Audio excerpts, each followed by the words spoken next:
That is working now. Okay.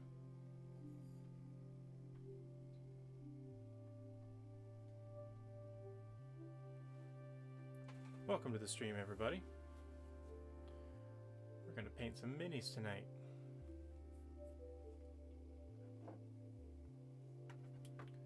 I've got a surprise. Not really a surprise if you've been following along. I've got a winged boy. This is the Planetar. It's got this little stand. Thought about printing it in clear, but I haven't cracked open my clear resin yet, and I kind of wanted to use up my gray. So it's just going to be a regular gray stand. I might like paint it white or like a dark gray or something like that, something inconspicuous. It doesn't fit incredibly well. It's a little wobbly, so I'm going to need to super glue it. I also plan to eventually put a base, like a magnetic base on the bottom here, just underneath it. It should... Ooh, actually that's a little big. That might not... One of my bases might not fit. He might have to not be magnetic. Yeah, see, I think the wide part of it will fit, but it's actually narrower. I could probably model a custom base so that it kind of comes out a little bit on the bottom, or maybe just like a ring, and then I can recess the magnets, and that actually might not be a bad idea if I can get it the right diameter. But anyway, we're going to be painting him tonight. Also, last game, our druid learned wild shape. She's level 2 now. Yay, Farah. And, go away. She's been wild shaping into an Axebeak. So I've had this one primed and ready to go for a while. So in between, while the Planetar is drying and stuff, we might work on this Axebeak a little bit. We'll see. It's nice to have a couple minis to like bounce back and forth in between while one's drying and this, that, and the other. So yeah. So let's go ahead and start with cleanup. This, he really doesn't have much to clean up, but I need to get a base on him because he's not gonna, well, I'm not gonna be able to magnetize him either. Might have to go old school blue tack.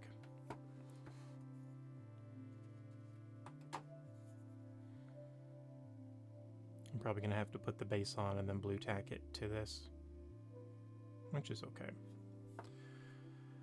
And I will be back momentarily. I need to go grab my super glue and my knife because it is in the other room.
Okay, we're back.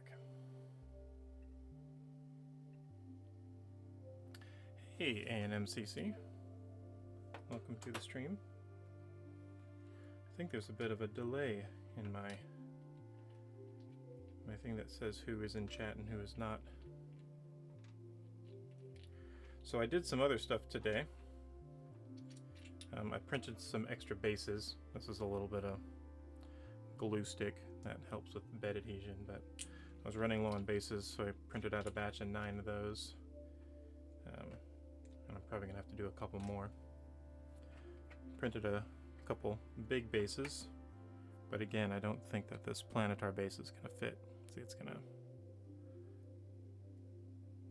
you can kind of see, it doesn't quite reach the edge. So I'm gonna have to figure out something with that. It wouldn't have even been right in that way. Oh well, it's okay. But I got my knife, I got my super glue, then I got some of these guys. So with Thera being all druid-like and going through her wild shape stuff, I printed some cats. So we have this cat with this big bushy tail. Printed 2 of those because I wasn't sure how the model would come out. And both of them came out pretty good. I also have, let me scooch this back a little. There we go. I also printed out a badger because it's on the list of creatures in the monster manual. And then I printed out 2 more cats that had not big bushy tails, just these little tails, regular cats. And then I printed these little corgis. They're so cute. I think they're cute. So I got 2 little corgis, and they should be just the right size to fit on a base. So now she can wild shape into a corgi.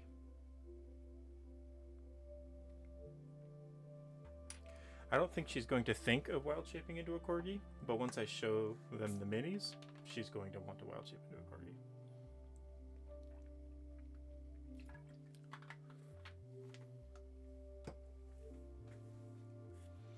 Alright, so let's kick off our cleanup. Scooch that out of the way. Let's go ahead and get some sandpaper out. And I want a sheet of sandpaper too. Let's see, what else? We're probably not going to need a file, but we'll go ahead and pull one out anyway.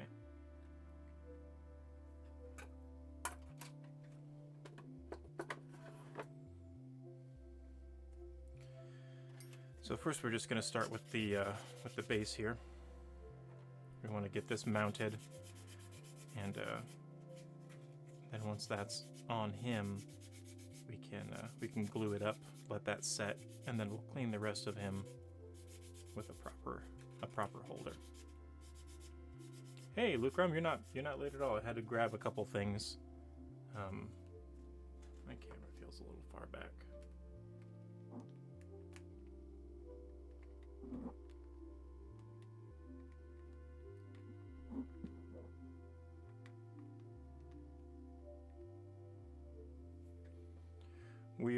We're going to be painting this Planetar tonight, and we're starting with cleanup. What you doing tonight? You playing Apex?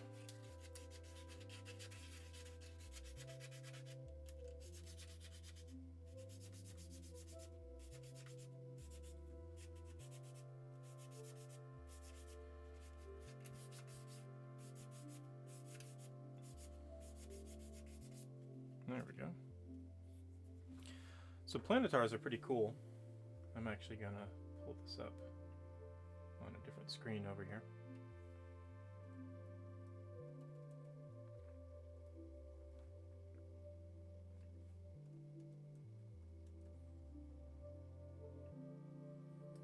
Planetars are angels. They are celestials, and they're lawful good. They're They can belong to many different deities. Many different deities have their own planetars as their servants.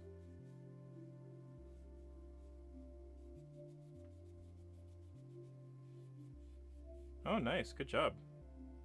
Glad you got the experience for it, too. I know that bug's been really frustrating.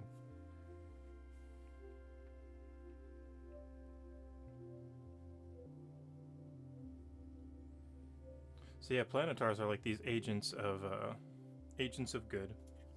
They're completely lawful, completely good.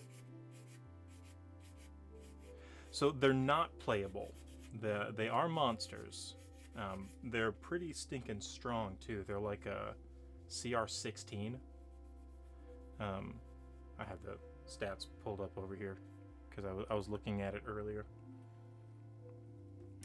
But I have seen some people play planetars by polymorphing because they are a monster. And once you get high enough level, you can polymorph into very, very high challenge rating creatures. And they're strong. They, looks like I'm just looking over their stuff while I'm sanding this. It has this thing called divine awareness. So the planetar knows if it hears a lie. It can just tell if you're lying. Their weapons do like radiant damage. A jacked angel man. Yeah. Yeah, he's definitely a jacked angel man. That's for sure.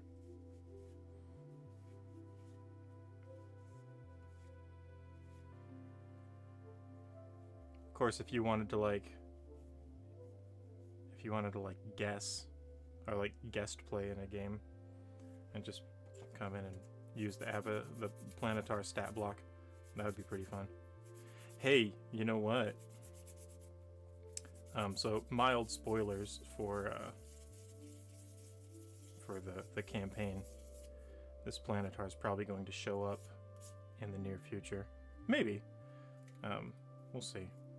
But this is the creature in our home game that measured Fang when he came down and like tested Fang in his allegiance to swear his oath. It was a planetar. And we do have a paladin in our party, and so that may, if he comes to actually swearing an oath, he will probably be measured by a planetar, and during his oath swearing. And I don't know. Maybe if there was a guest player who would want to play that planetar and go through that scene, but you'd have to be cool with RPing it. That'd be kind of cool.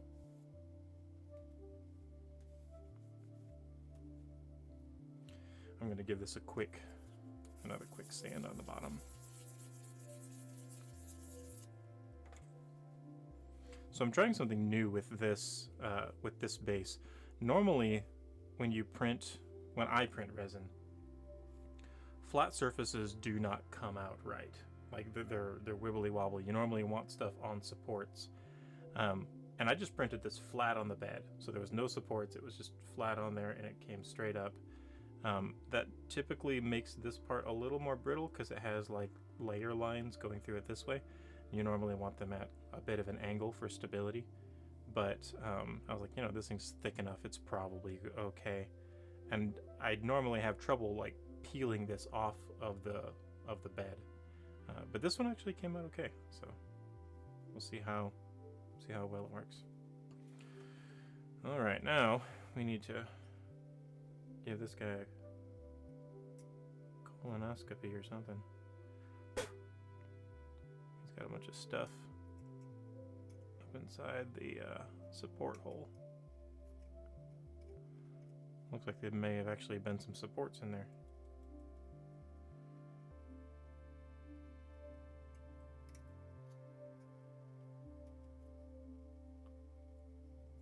There it goes. Yep, there was a support in there. Look at that.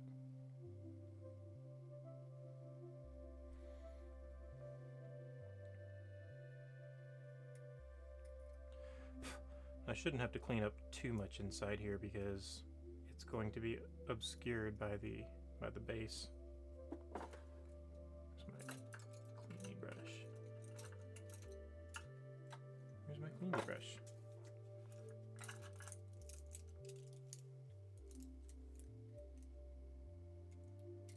I have one that I use for like wiping stuff down, and I don't see it. Oh man.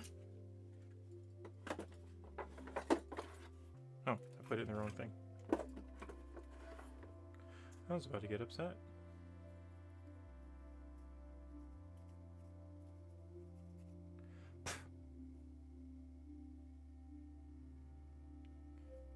Yeah, it's coming along.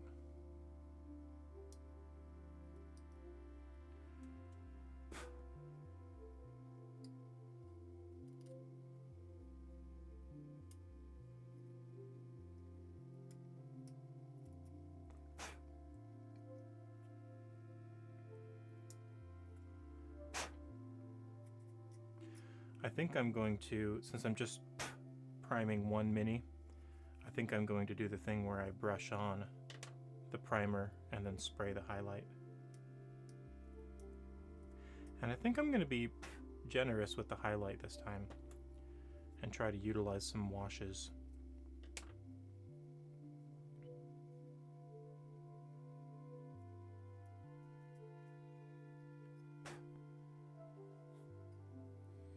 But yeah, Planetars are pretty cool. They're pretty stinking strong, and they're great for like a really powerful NPC to come in that you're confident that the players aren't just going to turn on and kill. Looking through their stat block again, they can just cast Detect Good and Evil and Invisibility at will. Looks like they have Control Weather and Insect Plague. That's crazy. Oh, and they can cast Raise Dead. That's interesting. Which one is Raise Dead? Is that the... Let's see. Raise Dead. Oh, goodness. Bless me. Has to be... Is that the one where it's like...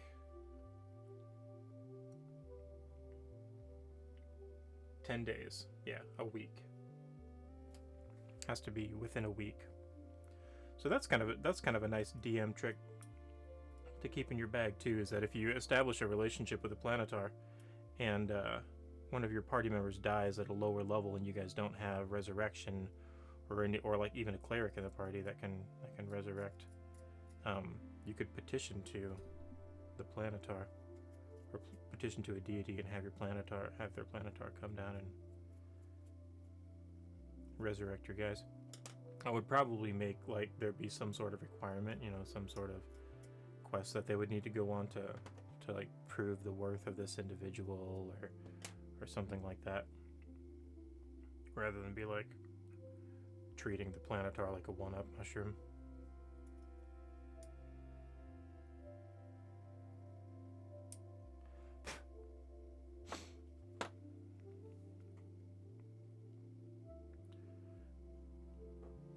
This guy actually has some pretty good handholds. I think I might just finish cleaning him up without putting him on a stand.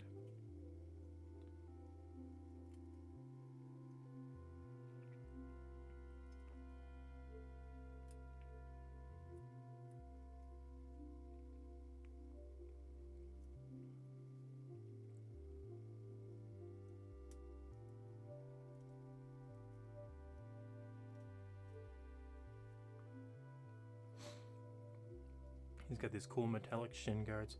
Planetars are like they're a really interesting green. They're almost like a light opalescent emerald. Almost like maybe even a metallic or shimmery mint. They're like a lighter green. So we're going to be using, I might have to like mix up some custom some custom green for this.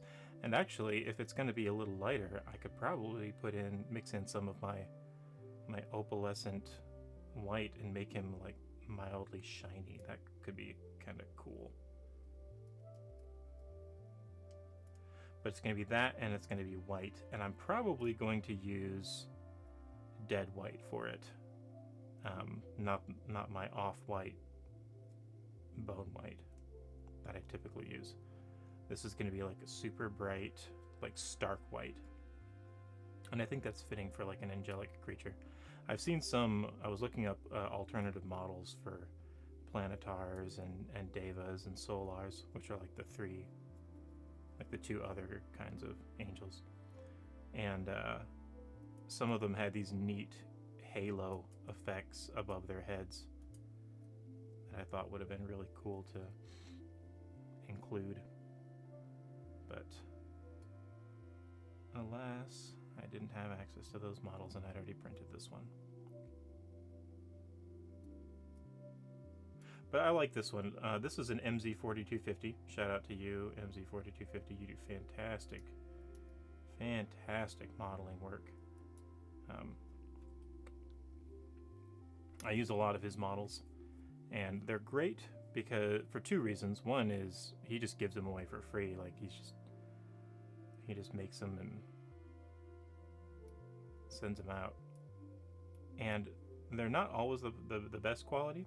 I think I've mentioned that before, and that's no dig against MZ4250. It's because he kind of taught himself modeling and has been doing this for a while, and he's gotten better as he's a lot better since he started, and he's actually been going back and re-upping some of his older models that and bringing the quality up to current, which is pretty cool.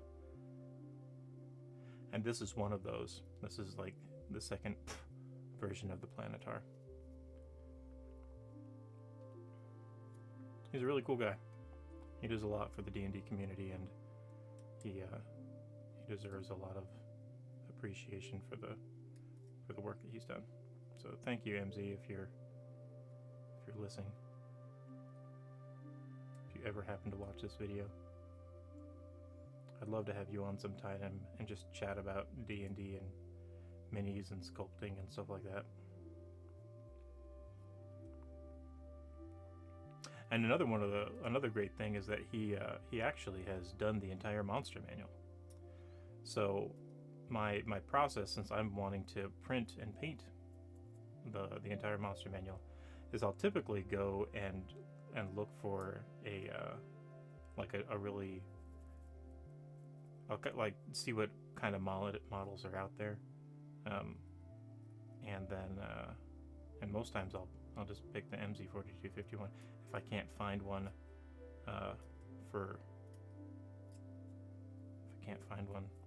that's like crazy or interesting or in a weird pose or style. And I really like how consistent the style of his minis are. He does a really good job of making them look like the monster manual. Like when you put them side by side, a lot of times even the poses are pretty similar. Some folks when they sculpt minis, they get really artistic with it and like throw their own flair onto it, and that's fine. That's completely fine. Nothing wrong with that, and I would never complain about that. But I like how true to the actual content he likes to stick. And I think that sometimes there's like copyright issues. Like some people have to deviate from the actual model because Wizards of the Coast owns the copyright to certain monsters. And so if they want to sell their models, they probably have to deviate a bit and put their own flair on it to make it their own intellectual property. But since MZ4250, since he's not selling these, he can stay pretty faithful to it, which is pretty cool. Man, this guy is so rad.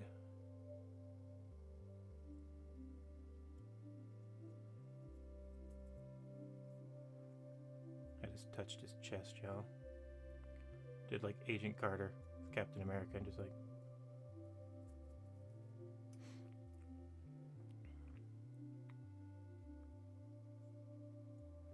We just watched that movie the other night. Man, that's a good movie.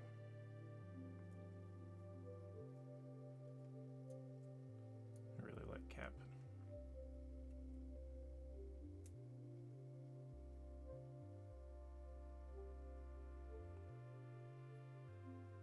Have a good shower. Hope the computer starts to behave better.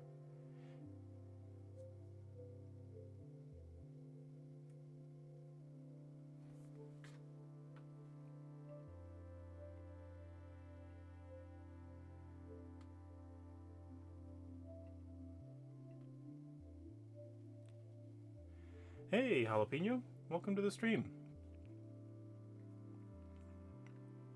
We're going to be painting this Planetar. I'm trying to clean him up right now.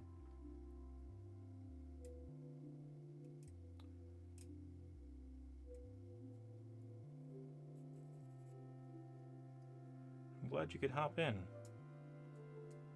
I was thinking about you earlier.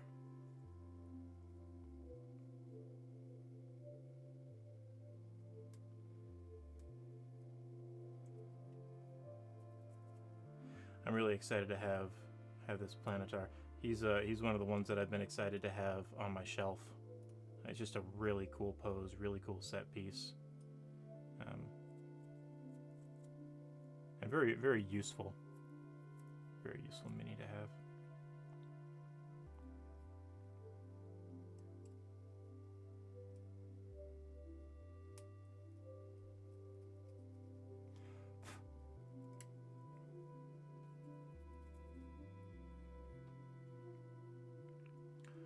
We're almost done. I think I got him for the most part.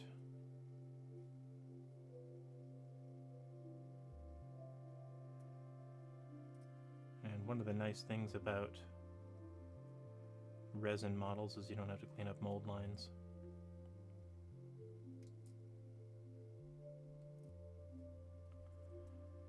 And this guy didn't take a lot of supports. He actually did pretty well. I was able to do a pretty good orientation on him, and these wings like didn't have a ton of supports on them, which always helps with the cleanup and helps with the quality too, because you're not like having to cut things.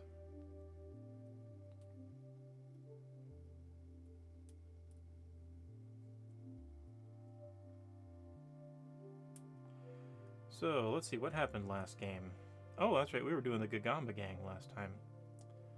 So they ended up fighting the Gagamba gang for 2/3 to 3/4 of the entire session. It ended up being a pretty big ordeal, kind of like a boss battle. I had a whole bunch of the like 7 or so of those ruffians ready for them to just fight up against. They decided to go no diplomacy and straight up kill mode. Like, these were people, and they were like straight up just murdering them. Which, you know, it happens. I threw in some emotion on the other ruffians, like when their dudes died. Like, these guys are just thugs. They're just, you know, bullying the town and whatnot. They haven't really been killing anybody. But the party is still kind of in video game mode, where it's like bad guys need to be killed. You know, where they're walking around like Judge Dredd, treating everything, you know, like they're judge, jury, and executioner.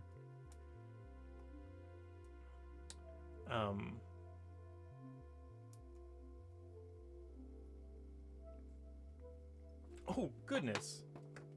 I just poked myself. Oof. That weren't fun. Yeah, it'll be alright. Okay, it's just a little cut. Just a little poke. I don't know what I was thinking. I just poked right down the top of that thing.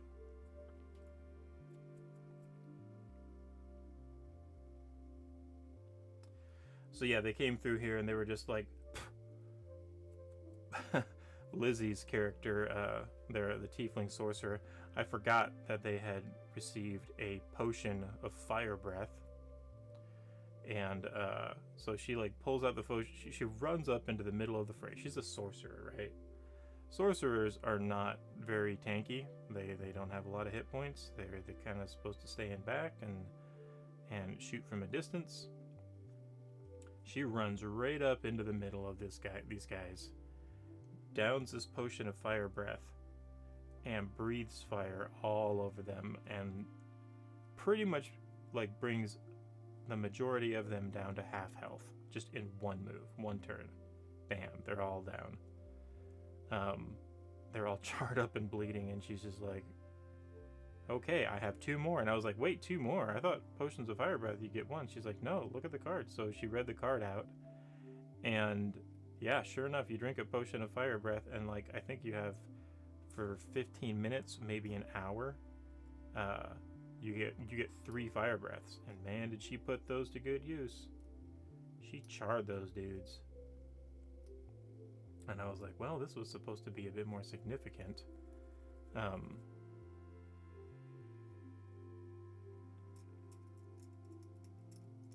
we go. This was supposed to be a bit more significant of a battle. So one of them, like, they started running away. They kind of conversed among themselves, and one of the guys started running for help to go get the other gang members.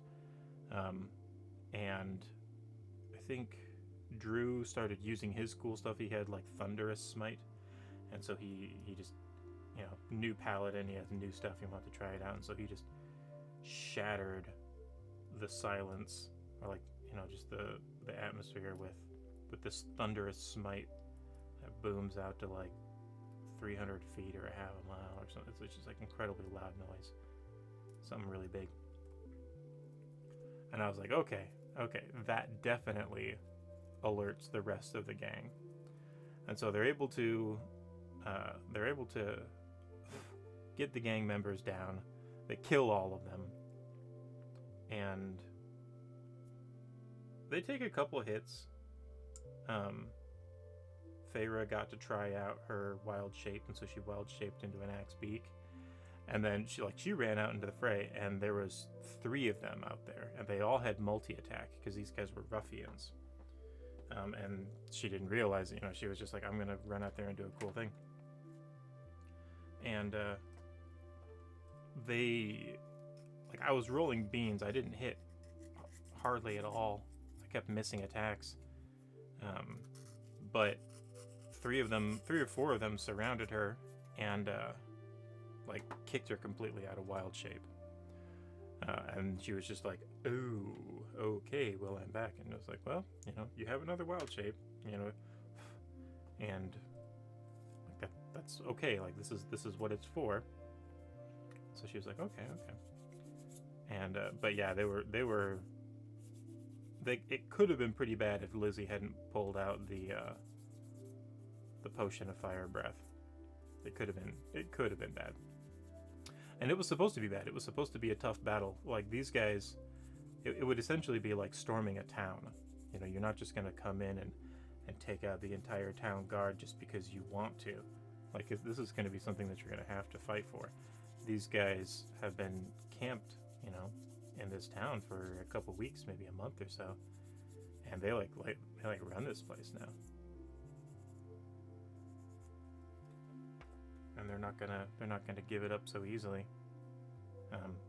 But of course, they're adventurers and they're super powerful, and so they end up just destroying them because they're unloading all of their big stuff on them. And then the lieutenants show up.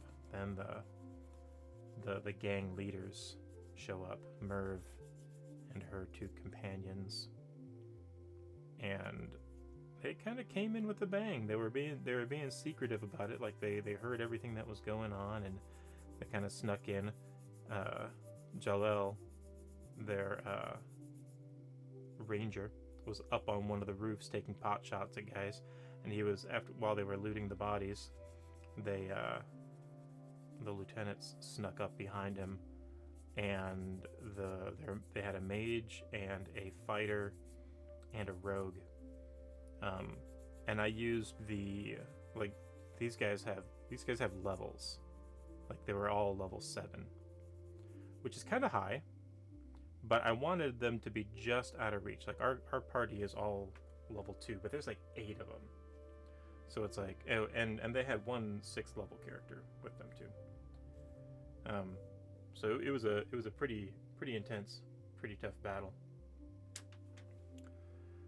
But yeah, so the wizard like sneaks up behind them and just throws a fireball right up onto the roof and blows the heck out of the ranger. And he goes unconscious. Like in one hit, just boom, he's down.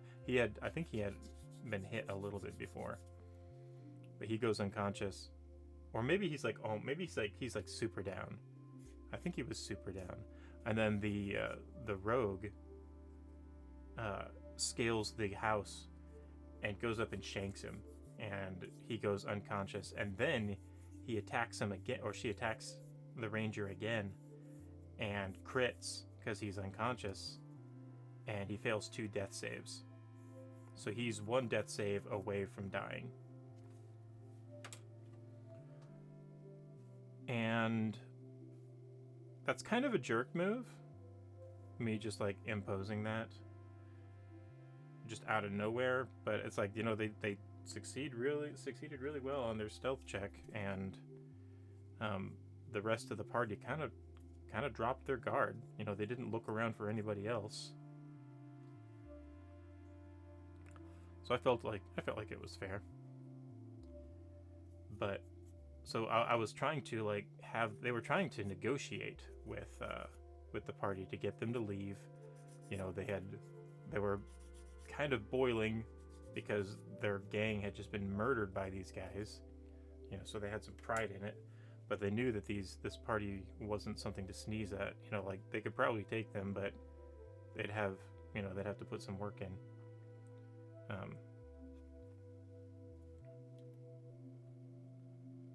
And they gave them a very hard time. The lieutenants gave our party a very, very hard time. They kept knocking them unconscious. I think there were a total of 3 fireballs. And through the clever use of some cure spells and the help of their level 6 druid friend who swooped in on her broom to help save the day, and the very clever use of like some entanglement and some spells that like trapped them, they were able to get away.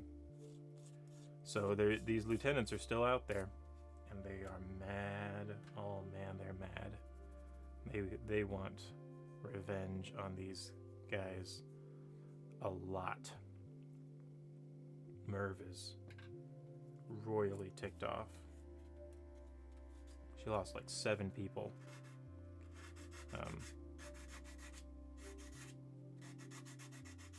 And yeah, she's very, very upset. And we're probably going to start next session with a little behind the scenes with Merv and the rest of the Gagamba gang. Kind of like a point of view. Here's what's going on in the baddies lair. So, but the party ran away and ended up going back into Grapplebee's to hide. They found that there was a secret fight club underneath with like this sand ring underneath, and a lot of the town folk were hiding out in there. And that's kind of where they are right now. They spent the rest of the session talking to folks down there, learning more about where the Gagamba gang are hiding. They think they might be in the mansion up on the hill, but there's also the sleeping giant tap house that they're known to hang around. And so the plan is to they're gonna see if they can find the Gagamba gang hideout. I don't know if they're going to make it that far. Like I think Merv and the other 2 are going to be hunting them down. Like, I don't think they're going to be able to very easily just go out in public and run around.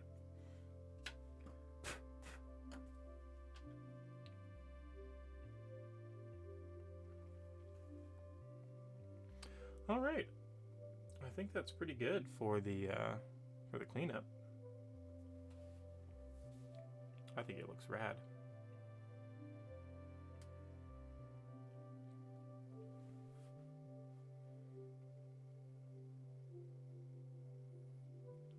Let's see how the stand fits now that we've cleaned it up.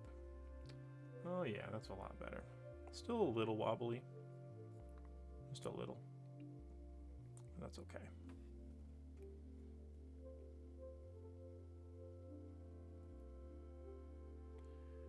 I think we're gonna go towards the back. He could lean towards the front, but I think we're gonna lean more towards the back. Like he's just swooshed his wings. Yeah.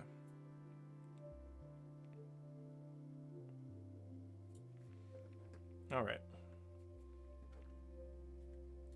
Let's see where the points of contact are. Let's rub it around a little bit. Scratchy, scratchy, scratch. So it looks like it's right around here. And the top.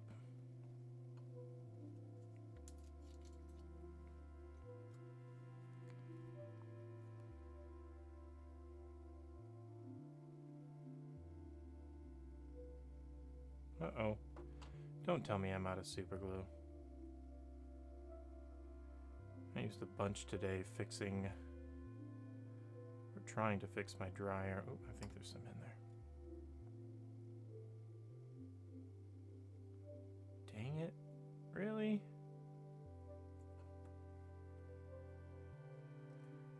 I don't know if I have any more of these little tubes.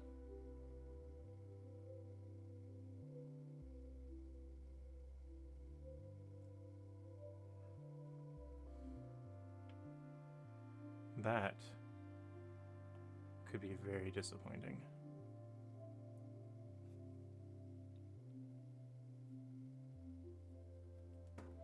Unless I have a clog, in which case it's gonna come shoot. Oh, I've got a clog. And there it goes.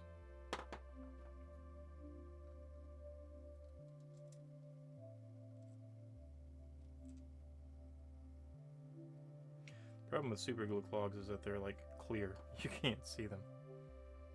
Okay.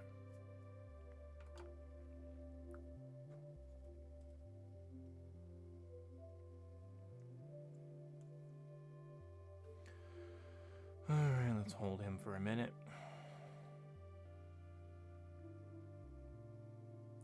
Yeah, my dryer, there's like a big knob in the center that you turn around to like set it to timed dry, or you know, like how long it's gonna dry and stuff. It popped off. It's held on by like a plastic column. It's such a dumb design. And it's got like a steel rod through the middle of it, but like the twisting is only on the plastic part, and that's the part that broke. It twisted and broke off. And so I was trying to glue it back together, and it worked once, and now it's like fused in place. I don't know what's going on. Maybe my glue might have got a little crazy, and crazy, and glued the wrong part together. I don't know. So we've got a part ordered, and it's going to be coming soon. And this guy is looking radical. Man, he looks so cool.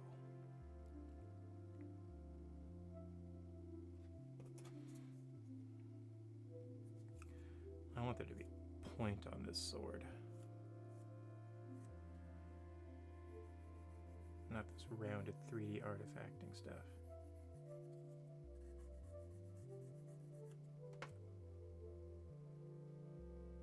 There we go. Look at that sword. It's like, hey, coming for you. It's all anime. Yeah, he looks good. He looks real good.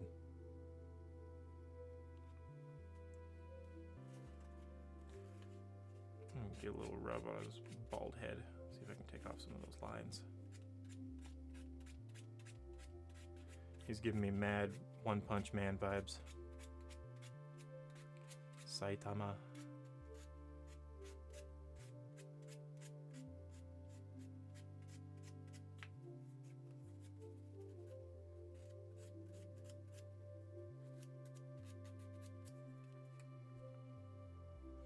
He looks awesome indeed.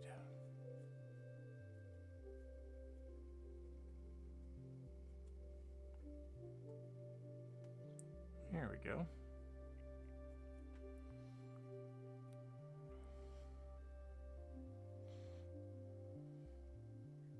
You know, Elsie reminds me of. He makes me think a little bit of Atticus, Jalapeno, your old character. Wasn't he like a bald monk?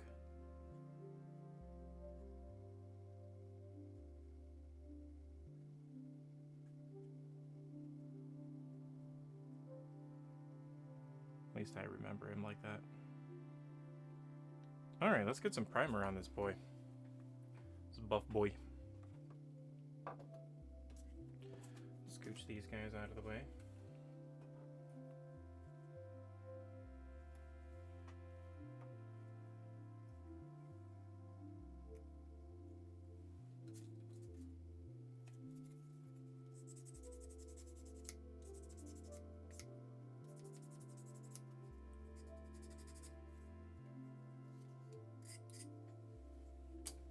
Got some glue on my knife. Yeah, he didn't have wings, but just like the chiseled abs and like the bald head. It's totally like if you could cut the wings off of this thing, that'd be a pretty rad monk mini.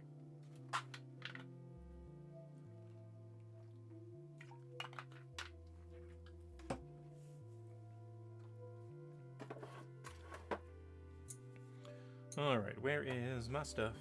Where is my stuff? Let's get him on a base. Oh.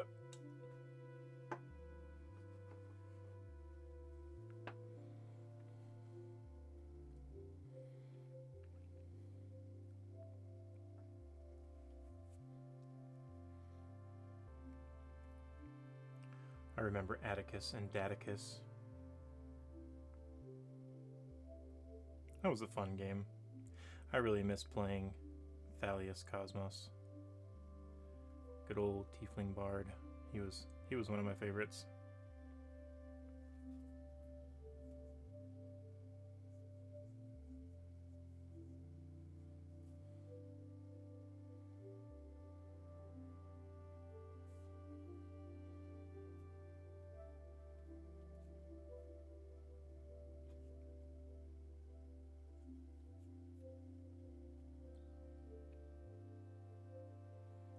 Oh, this is not sticky at all. It's too smooth.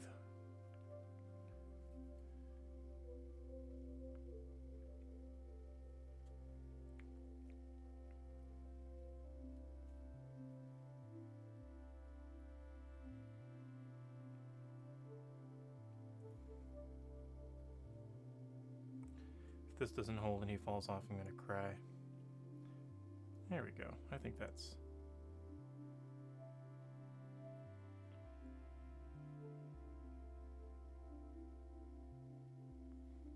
I think that's gonna be okay.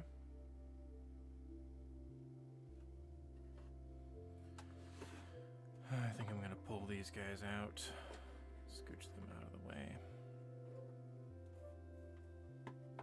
That way I can like set him in there. Balancing him, just like letting him sit here like the Axebeak like that. I don't want that to happen. Maybe I need to...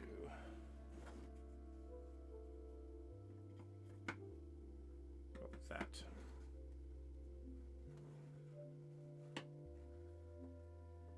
Yeah, that's good.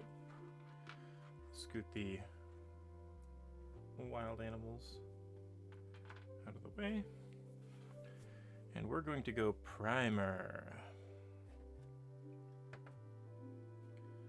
Use Vallejo Black Surface Primer.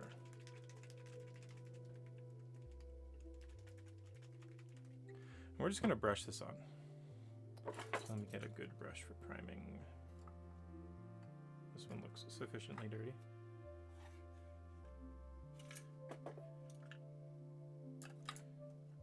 This one is my prime brush because it's got the gold on the bottom.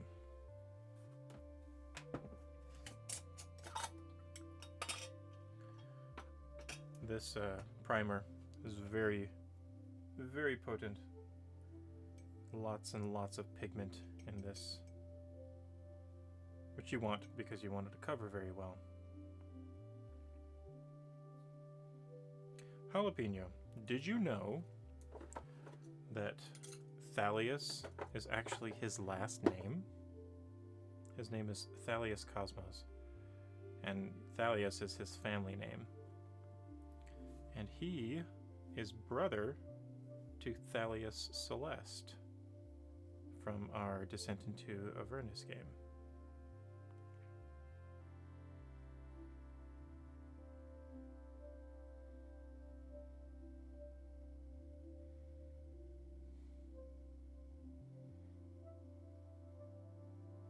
There we go.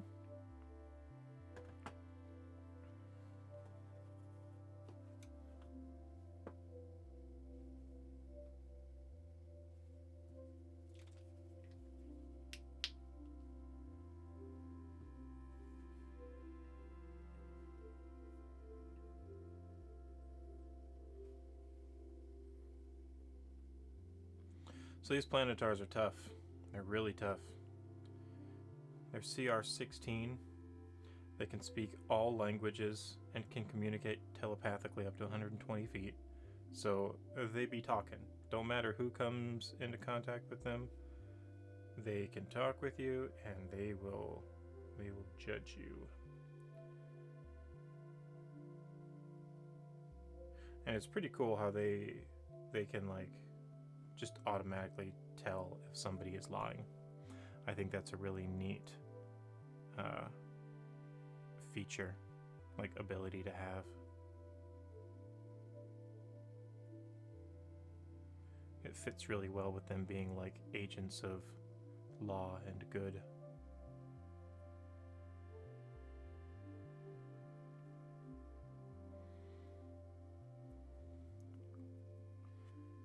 Ooh, we're at the 1 hour mark. I don't know if I'm gonna get to finish painting him tonight.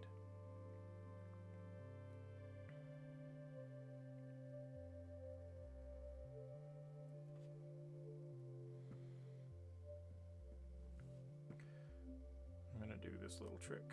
I'm gonna gently squeeze this. Hope I don't squeeze it too much and spray it all out all over myself. Saw the first bubble. Come on, I know I'm getting close.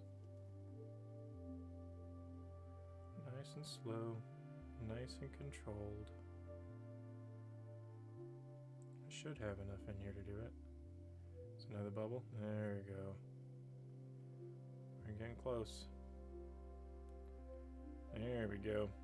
And these Vallejo bottles, they have like a little bowl around the top. And I don't know if this is what it's for, but this is what I would use it for. I just fill it up, and I kind of use it like a little paint dish. I don't like to put these kinds of paints on my wet palette because they're just so intense, and you're never going to mix them with anything else. Because it's just primer. That gives me like a little dish to dip out of.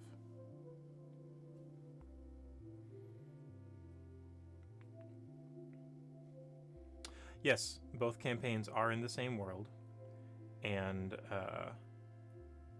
since they were both no, one was run by Chris and the other one was run by Ike. But Ike said something about him wanting to be, wanting to make them like connected. I like to keep my campaigns connected. Like every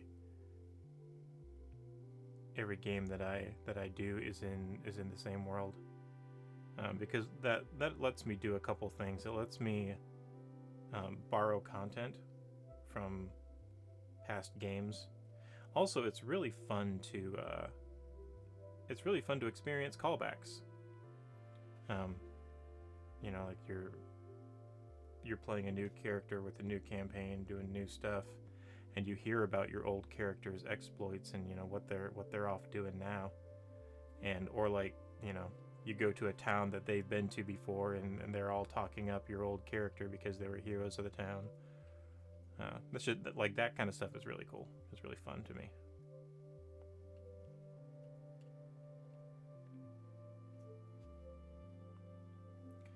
So the game that you're in with my boys and Chris, the Dungeon Delve, that is actually going on at the same time as this campaign. You guys are off, like that island with the Buccaneer and everything. It's off in the Sword Coast in the ocean. I forget the name of that ocean. Is it like the Great Sea or something like that?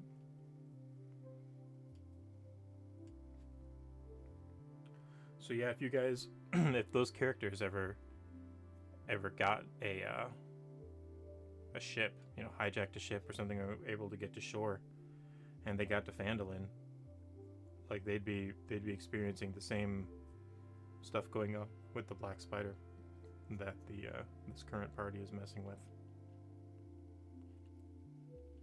That also means that if this party fails and the Black Spider is able to snuff out the sun with his wand of wishes that he's trying to make, that means that you guys might make it to the surface and the sun is just gone.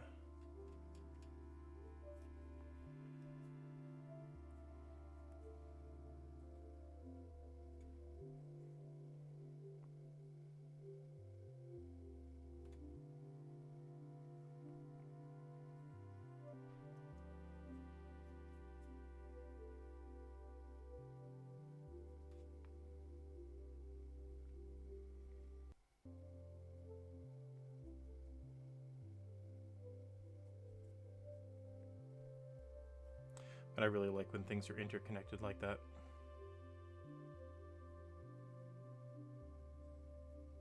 It makes me happy.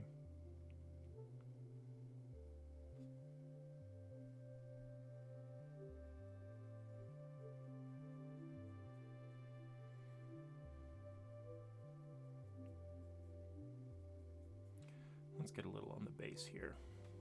It's going to take a lot to cover this base, but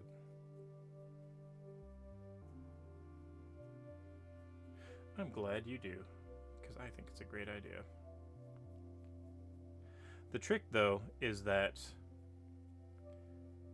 if you have multiple dungeon masters, that can be a little tricky. You have to have like some coordination between them, so that one person doesn't, like, one dungeon master who maybe doesn't know what they're doing doesn't inadvertently destroy the planet, and then whoops, I made a guy too strong, and the party was too weak, and the consequences destroy everybody else's campaigns.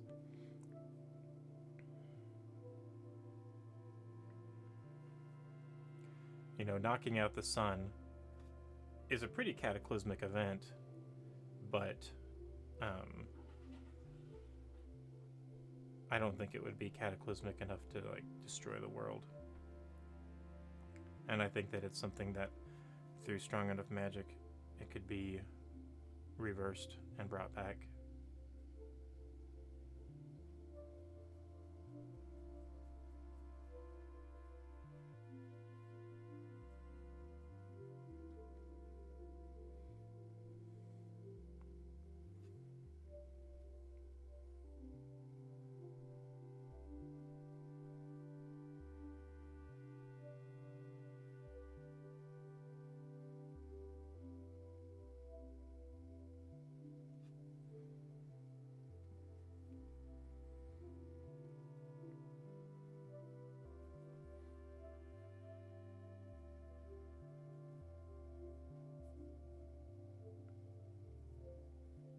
I think that's a decent cover. Decent coat. Alright, let's get back to his arm. I think his sword is really cool. I think that... So he has a great sword. Holy cow, this thing is plus 12 to hit. Roll a d20 and add 12 to it. Maybe you'll hit. That means if he rolls a 1... Well, I guess a 1 is an automatic failure. But if, like, the lowest he could roll... If he rolled a 2, that would be, like, a 14. 14 to hit is the lowest that he could do. That's insane.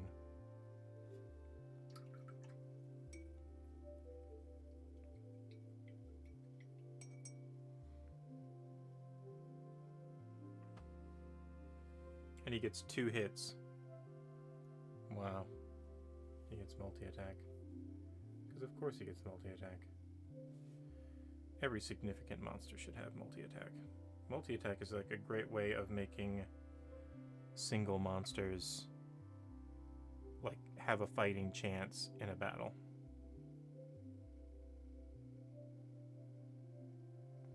Jalapeno, are you aware of the action economy? Does that term sound familiar to you? I know you've been looking at DMing stuff. Curious if you've run into action economy stuff yet.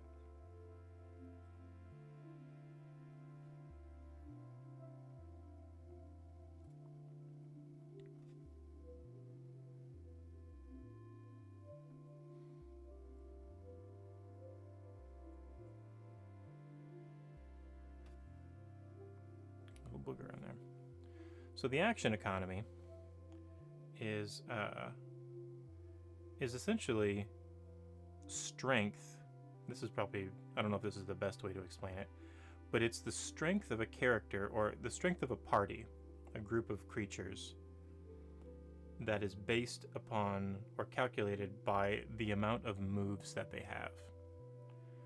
And the rule of thumb is that even if your abilities and your weapons do less damage, if you have more actions per round, then you can swing above your weight. You can fight things that are stronger than your level. So if you're a level 1 character, you get 1 action, right?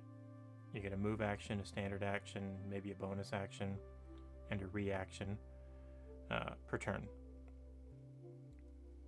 Hey, welcome back, Luke Rum. We're finishing up priming this guy and talking about the action economy. So the action economy is the number of actions that your side gets. So if you have just say a standard party of 4 level 1 players, and you all get one attack, then your action economy, like your party's actions, are 4. You get 4 attacks. And so if you're running up against 4 goblins, it's 4 attacks on either side. So it's 4 attacking players versus 4 attacking goblins. Now goblins are pretty easy. They're pretty weak creatures. But if you were to have 8 goblins versus 4 level 1 players, that could get a little dicey. Not specifically, like I'd have to run the math in my head about the challenge rating of the goblins and the strength of the party members and stuff like that. But since the goblins have more turns, they have more actions in a round of combat, they are going to be stronger. And this gets a little weirder with things like multi-attack. So if you have, say, well, for example, when my party was fighting the Gagamba gang, they were 8 level 1 players, and they were fighting against 7 ruffians.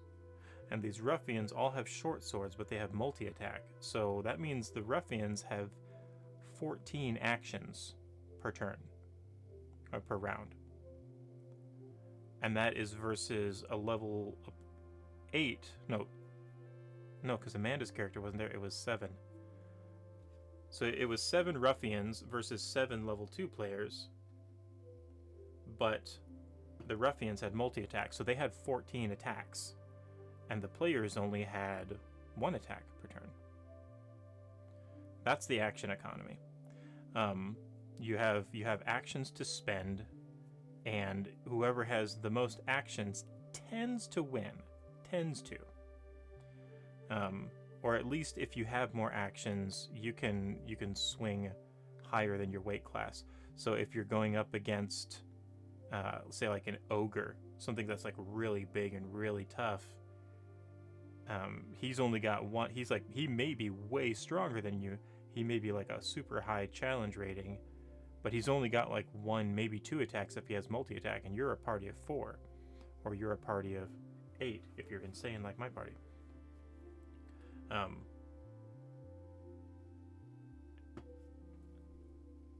So a lot of monsters, if you want them to be strong, like, and able to survive, because they're just going to get decimated by a party. If you have like 1 strong bad guy and he's like, I'm the boss, and I'm the big ending bad guy or whatever, and you just have 1 really strong character against your whole party, he's probably going to die fairly quickly, even if he's very, very strong, because he only has 1, maybe 2 actions if he's got multi-attack, and the rest of the party has all of their actions.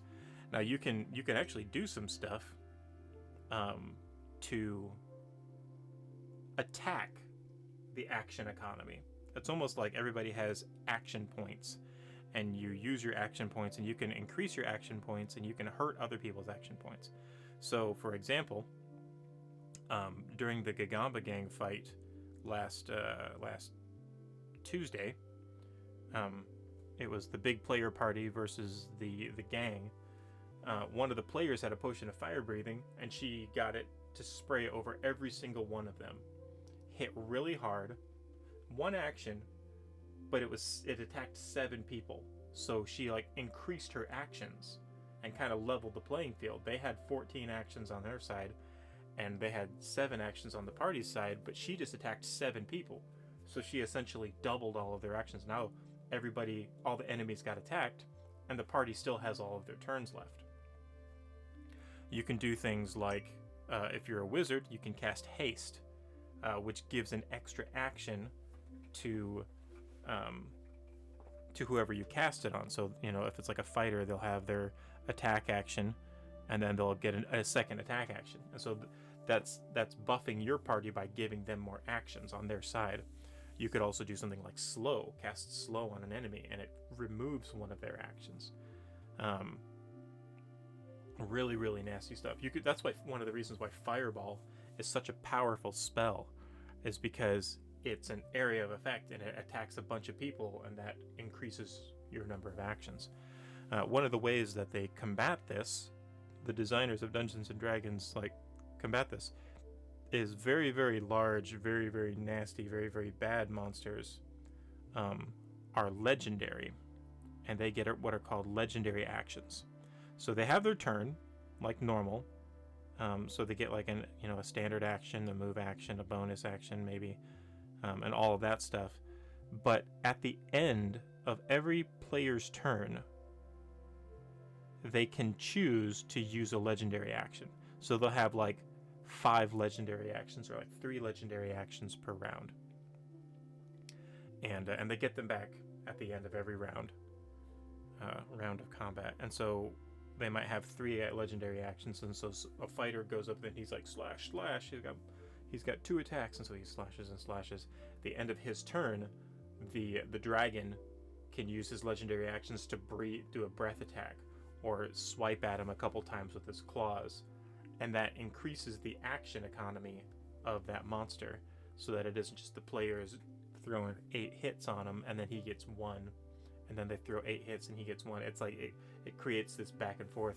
It kind of simulates, since it's one big creature, normally you would have somebody fight a small one, and then they would get a turn and they'd fight back, and then this guy would fight a small one, he'd get a turn and he'd fight back. the big monster gets to attack back in between as well. Makes it really cinematic and really cool. But that's the action economy, and it's very useful to do your research on it and understand it when building encounters. Because you might be like, oh, there's a lot of goblins.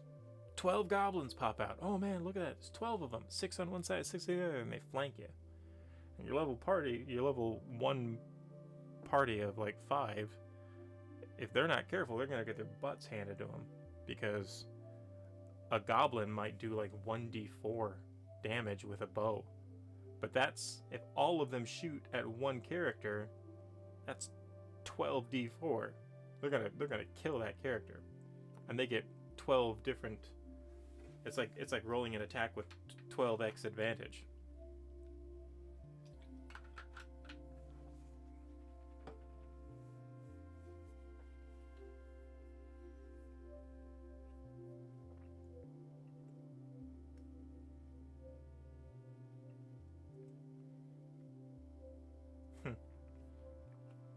I just got your meme, Lucrom. That's pretty good. Alright, we got some paint on him. He's looking pretty cool. I'm going to drop him in front of the fan. Let him dry off a little bit. There we go. Put this guy away. Let's get the airbrush out. We're going to do some airbrushing for highlights. I don't know why I shook that up. Like I'm shaking up a can of paint or something like that. That's not full of paint. That's a compressor.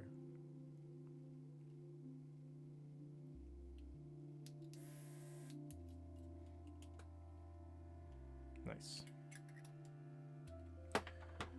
All right. Scoot you out of the way.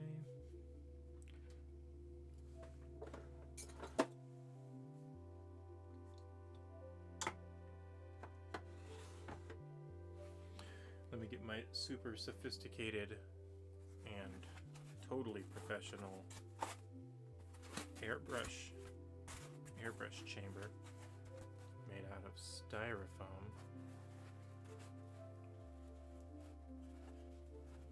It's so cool. It's so cool that the bottom part keeps flipping out and I don't have any way of keeping it in there.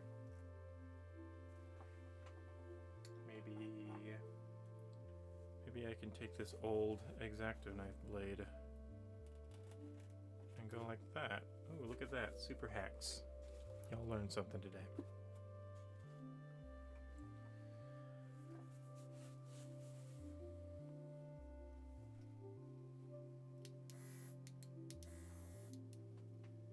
How you looking, Planetar? You're getting there. You're getting there. I think I went a little thick on the wings.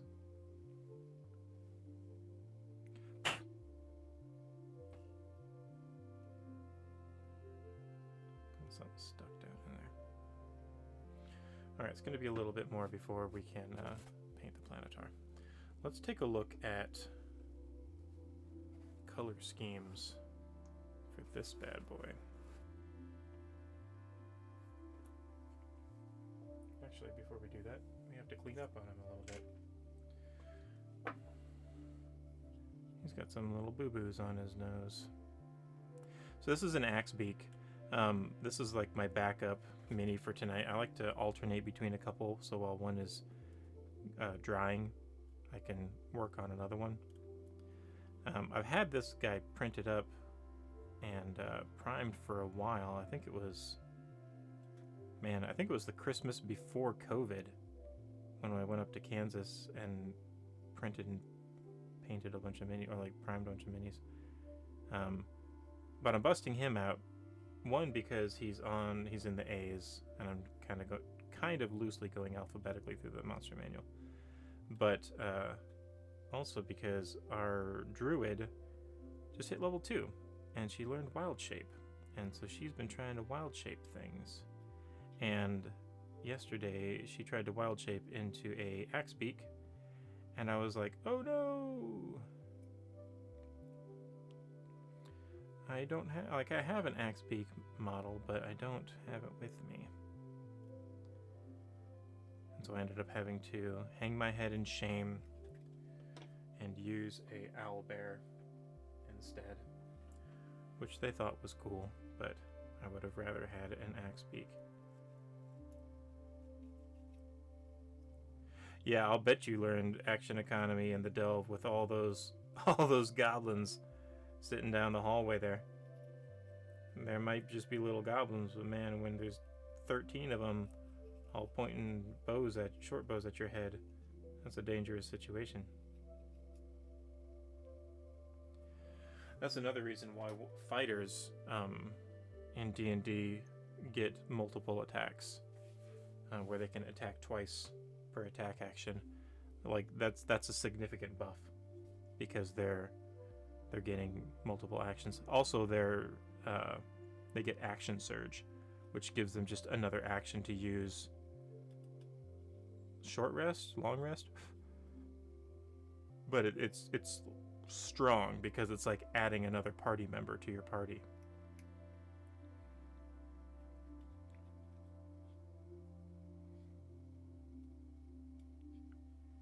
But it's not too strong because you can't do it all the time.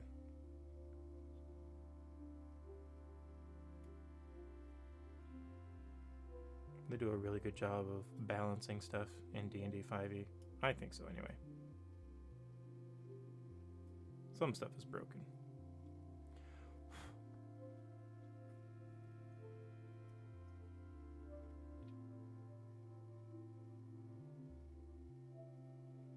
There we go. Looks like there's a little bit right here.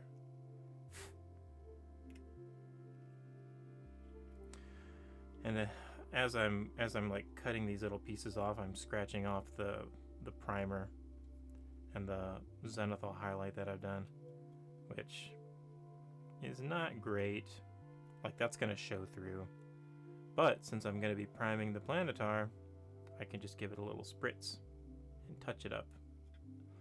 It won't be perfect, but it'll be good enough.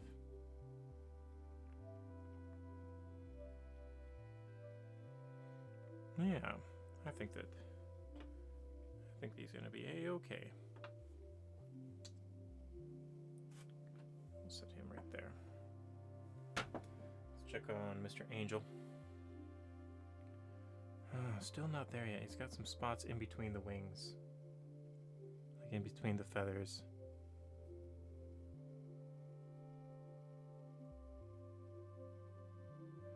Oh, those actually aren't solid. Those are where it just like covered over a hole. Interesting. Yep, same on that side.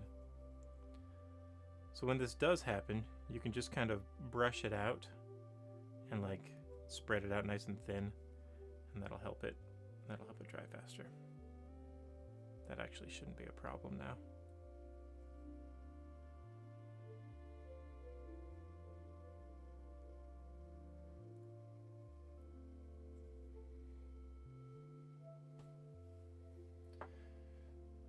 One of the reasons why I encourage players to, if they don't know what to do, to hold their action for something, because if you don't know what you're gonna do and you just do nothing, you're taking action point damage. If you don't do anything, that's kind of metagamey-ish. Like if you're thinking super duper tactically, there might be very valid and logical roleplay reasons why your character might just be frozen or like not know what to do and just be kind of paralyzed in the battle. But most of the times, if somebody doesn't know what to do, I at least recommend that they hold their action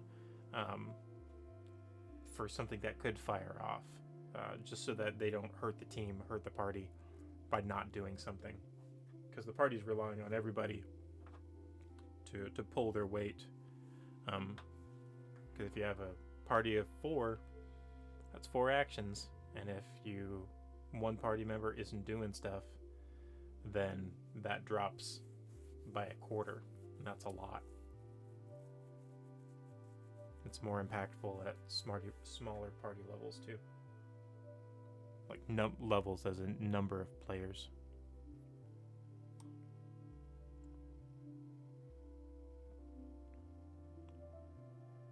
It just comes with practice. Comes with time.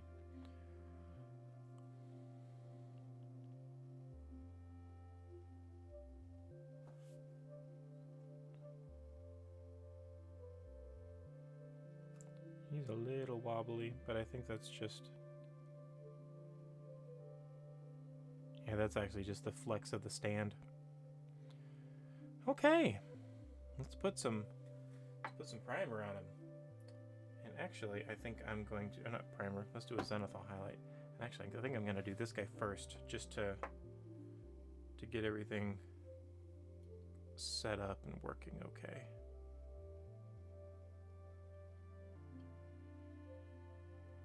That looks all right. Let's shake up our ink.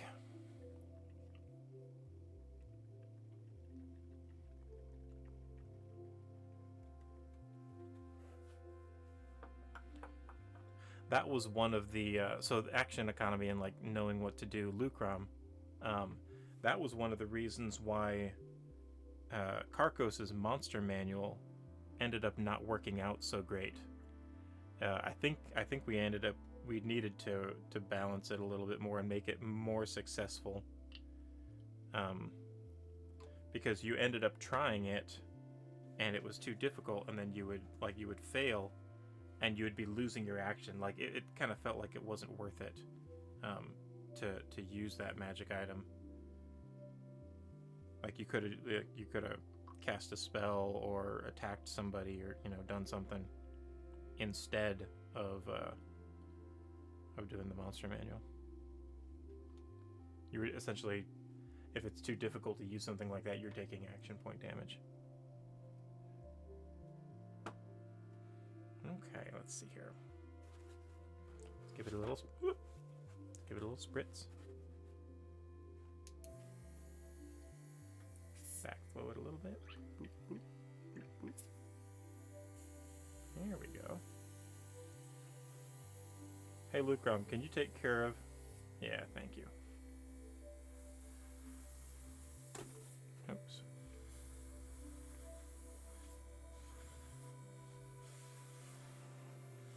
My man.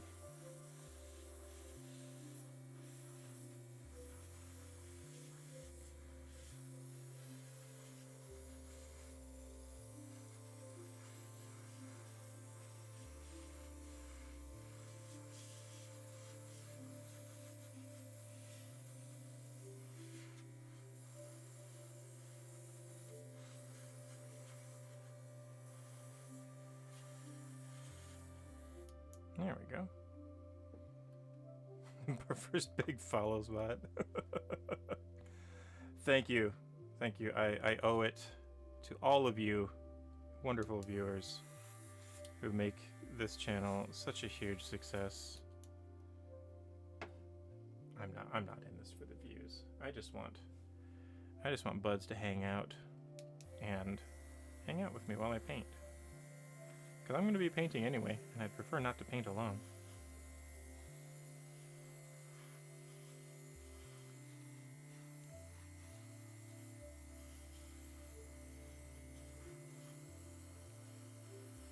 Oh man, he's going to look so cool.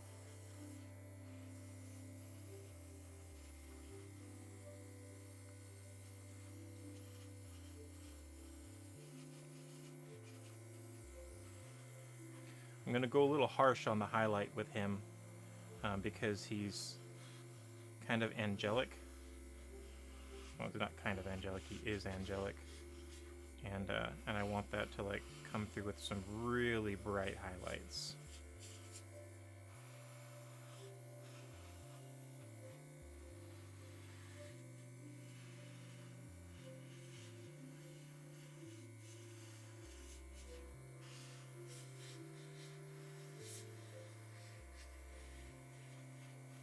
I'm even gonna hit some of the underside just to kind of bring up the black, or like soften the shadows a bit.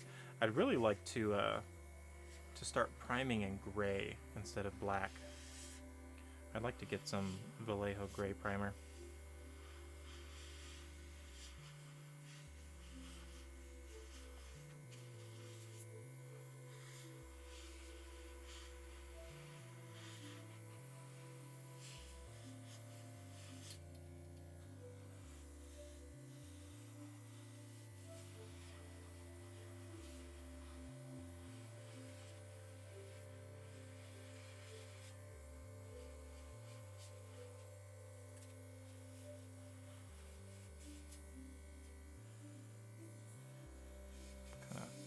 Hard to get a good angle on them.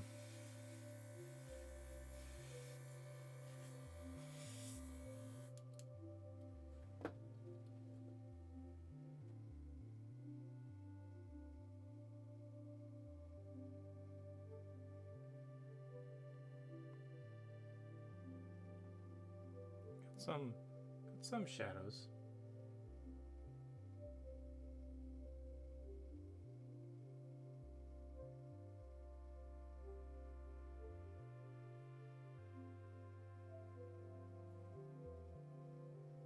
I don't know about you guys, but I think that looks rad.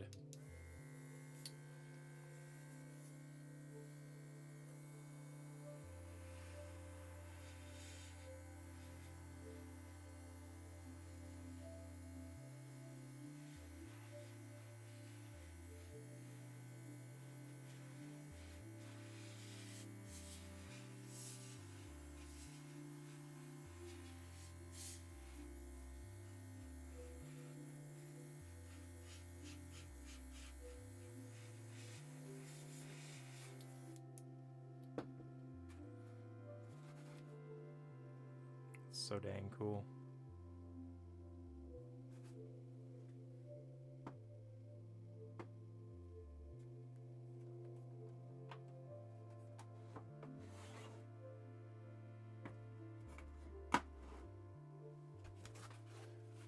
Alright, put the super cool extra secret, totally professional spray case away.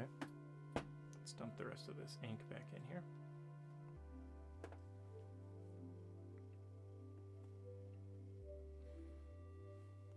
Hello, Commander Root. Welcome to the stream.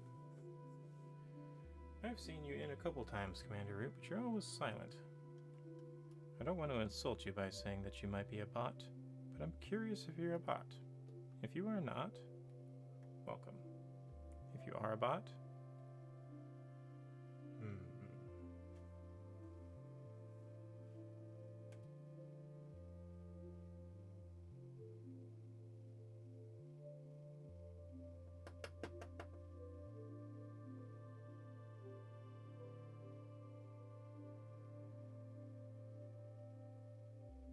there we go.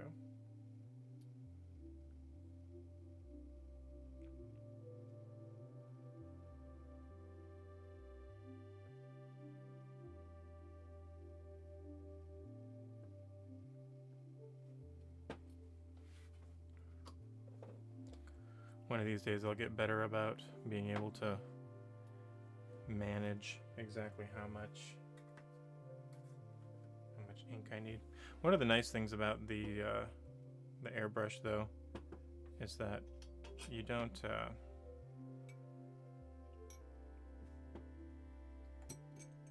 what's the word?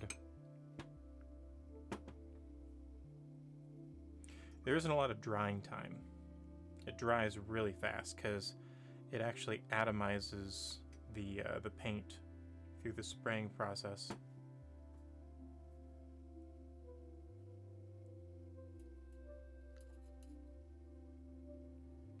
And so it's like nearly dry once it hits the surface. And it just kind of speckles against the surface and latches on. So if you don't spray it super duper thick, it actually dries pretty quickly. I'd like to learn how to like actually paint with an airbrush, but I feel like I need something large. I might actually try that on my purple worm.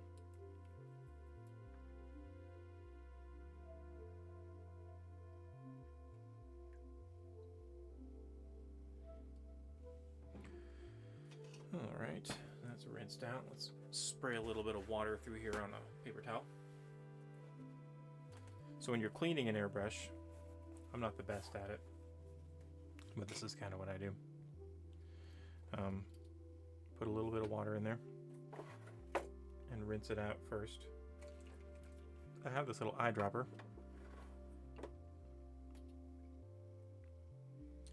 Put a little water down in here. Turn it on, spray it out.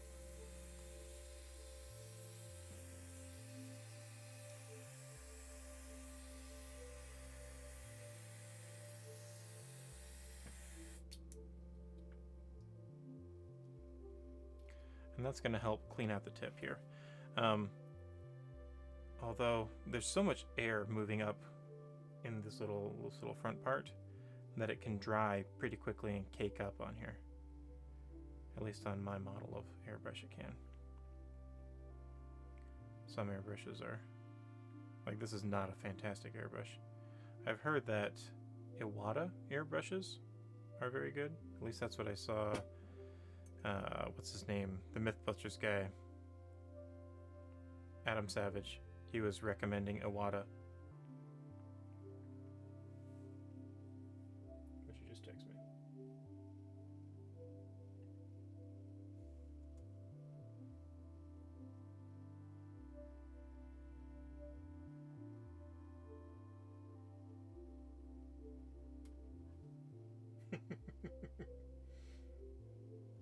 Okay, so I guess it's a bot of some sort. Where did you find that?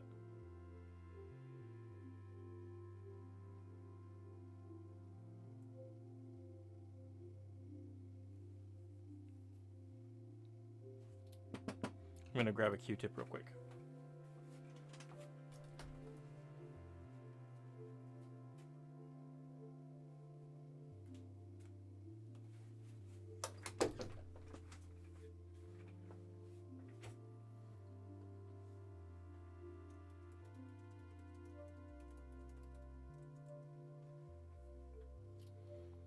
These are really good for cleaning out the tip.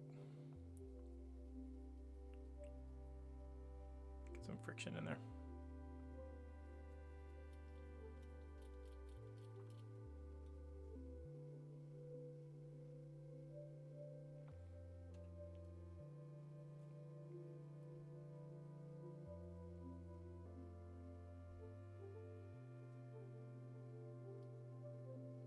There we go. You can also just take this whole thing off.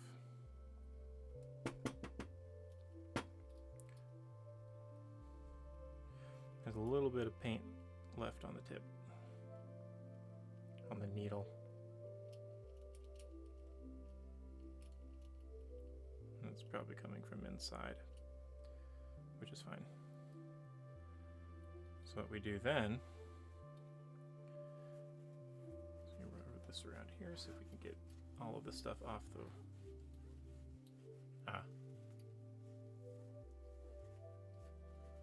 You can try to kindly ask him to leave. I might need to scrub this out. This ink is kind of dried on here. But I also have this little stuff, this little airbrush cleaner that I use. This stuff is expensive. Not super expensive, but it's more expensive than water. So I like to rinse the airbrush out before I put cleaner in it.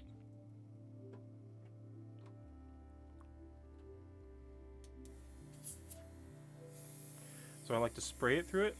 I also do like a thing called backflowing, where you put your finger over it and then you hold the trigger and it pushes the air out into the paint container, and that kind of jostles and loosens things up.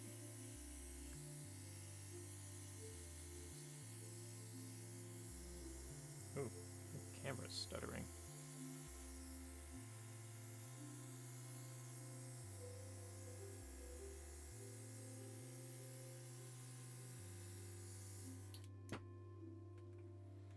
I forgot to plug my camera in. It's going through the wireless. That's probably why it's stuttering so much.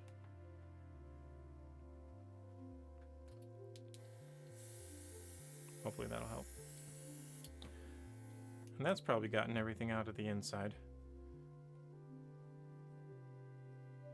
And then with the cleaner that's on here, I give it one final rub around. Kind of break up some of that stuff that's built up on the side. But I've been having trouble with this Indian ink getting it off. I used to be able to get it off pretty clean, but it's really been sticking in there.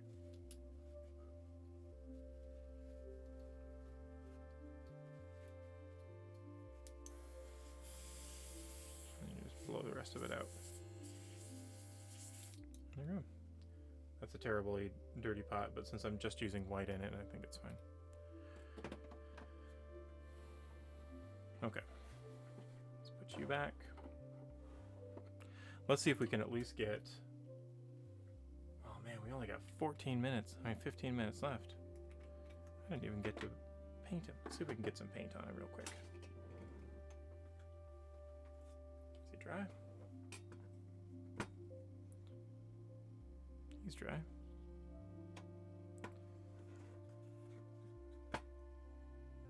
Yeah.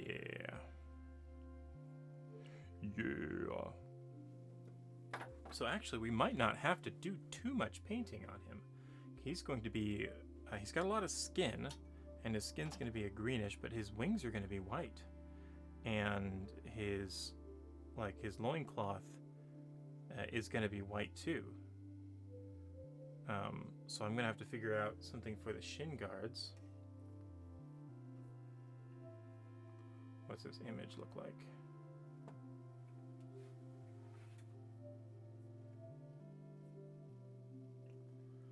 Oh, he's got gold. Nice. Copy the link. And let's go to, where's my reference?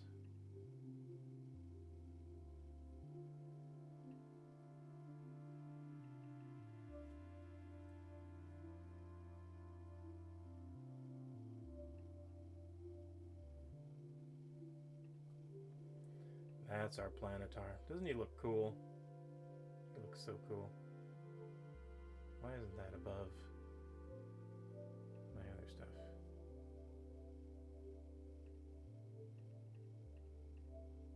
we go. It's a pretty cool looking Planetar. That is not a very good... I just made it blurry.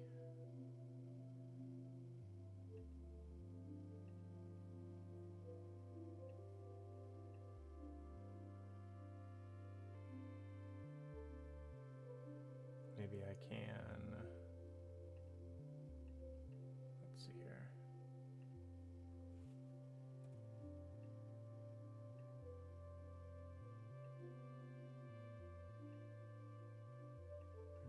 Reference.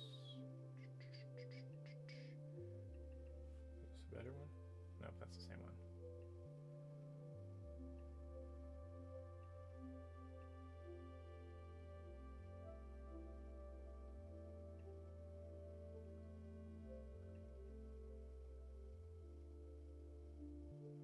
That looks better. Remove this crop.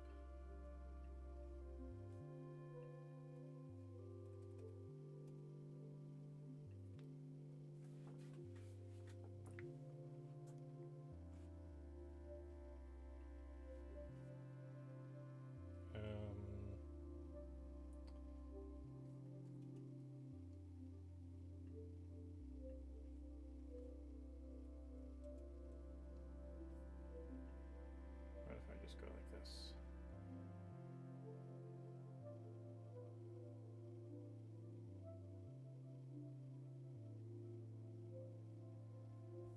That is way too complicated. What if I just save the image to my desktop?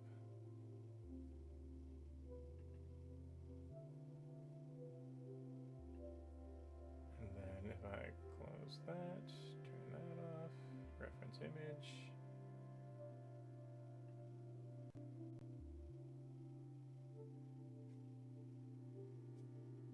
Pick the image. Where are you, image? Here you are. There we go.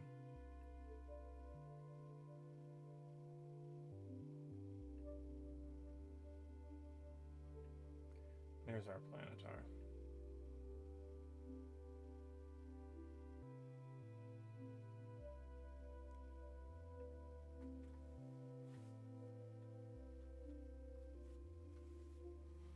So see, he's got like this green skin, and his wings and his cloth are the same color. We got this cool gold on his vambraces and on his shin guards. And see how MZ4250's model is just like, it's so much like it. he's very faithful to the design. It's even got like the two cloth swoop things off the side. I think he does a great job. All right, let's get our paint palette out. Throw you away.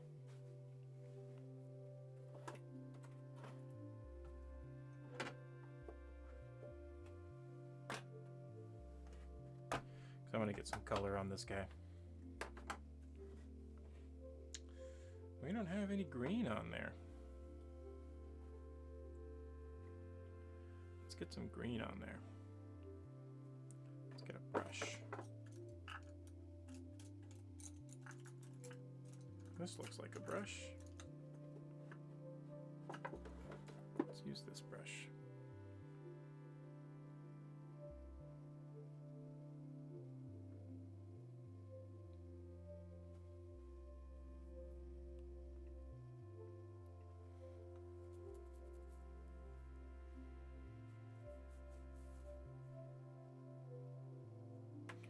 All right, colors.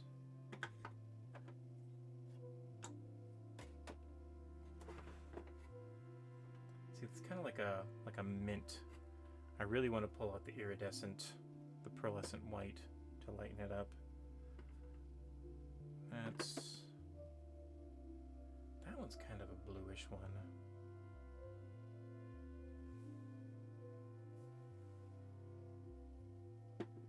That one is way too vibrant. That one is way too dark. I think we're probably going to go with dark green. And we're probably going to use a Biltan wash on it. Let's go ahead and get our gold. And we're going to need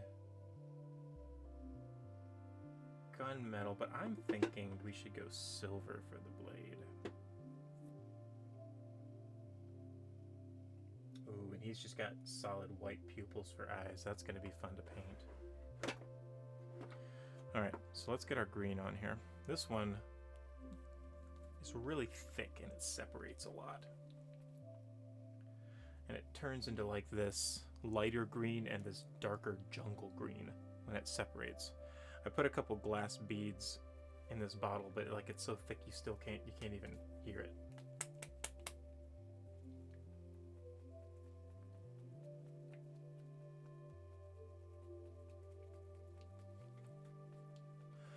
So this cool little gizmo the other day. I think it was on Ninjon's YouTube channel. But he had like, it was like this little pot looking thing and it had like a rubber bump on the top. And it would like spin and vibrate. And so you would take your paint and just set it on top of it and it would like, and like mix it up. I thought that was really cool.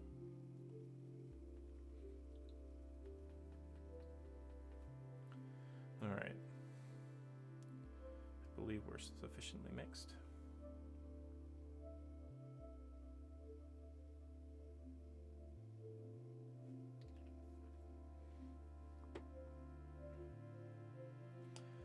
I'm going to add a little pearlescent white to this.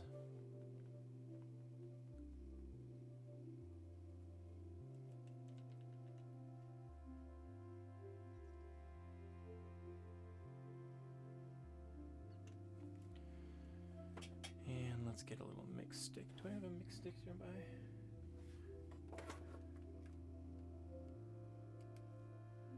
I do not. Or do I? Yes, I do.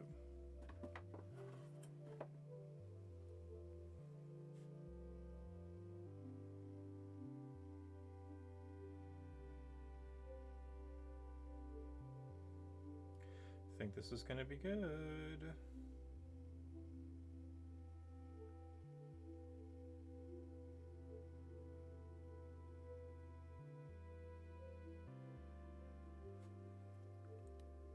Needs a little bit more.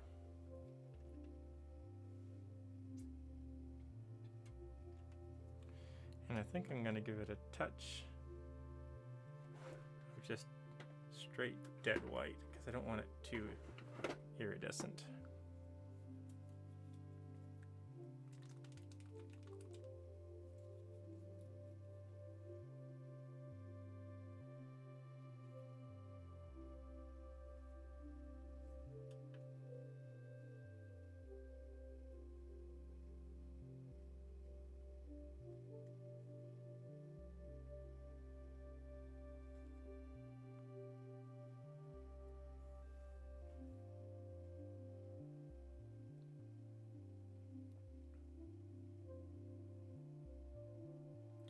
I almost ordered a new wet palette the other day.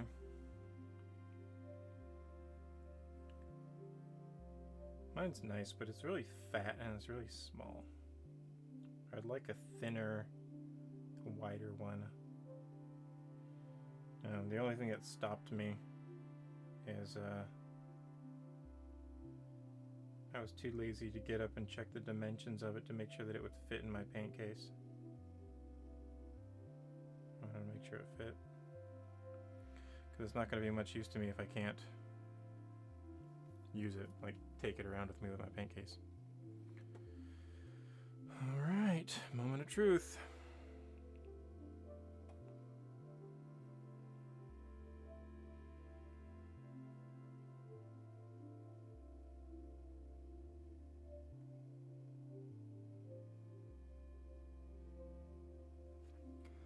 Let's see how it looks.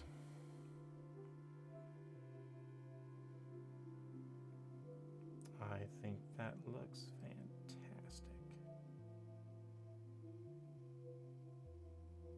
We want it a little light because we're going to put a wash on it, and that's going to darken it down some.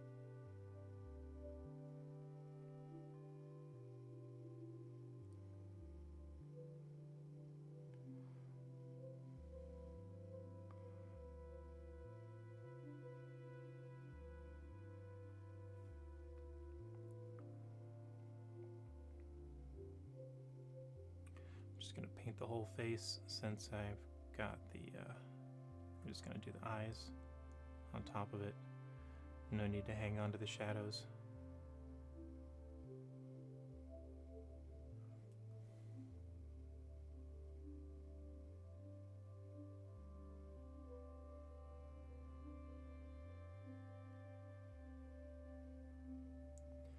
Yeah. That's what I'm talking about.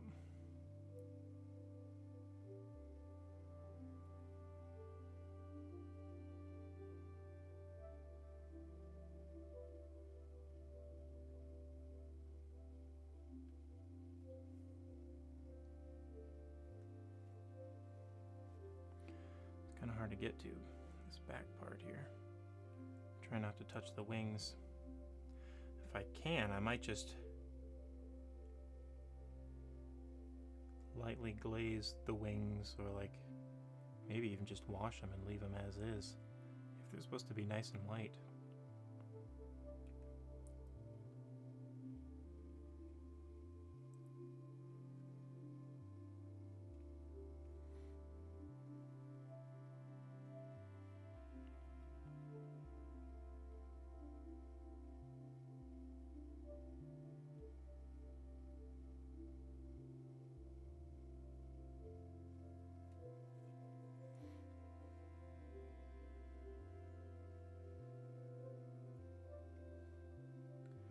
I think I covered the backside of that bracer. Yeah, I did. That's okay. The gold will cover it pretty well. And this stuff seemed to go on very thick, but now it's going on very thin, and these shadows are coming through.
Oh man, I'm really excited about this. I think he's looking great.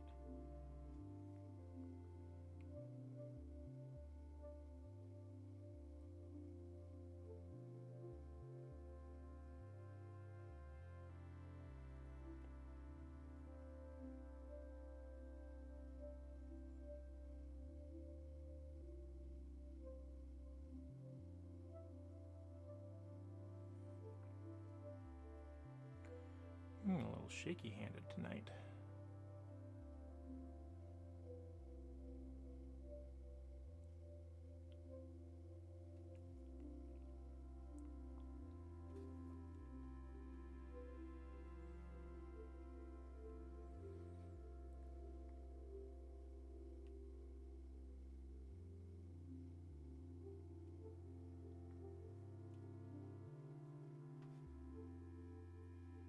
Ooh, drat, I hit the wing.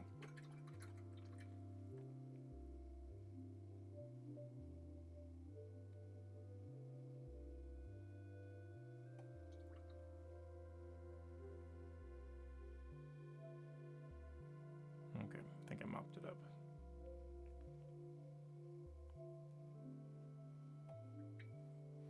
When reaching into really tight spaces like this, personally, I find it useful to rinse your brush off and just get a little on the tip. That way you can almost you can bump the body of your brush against the model to no consequence because there's no paint all the way up there.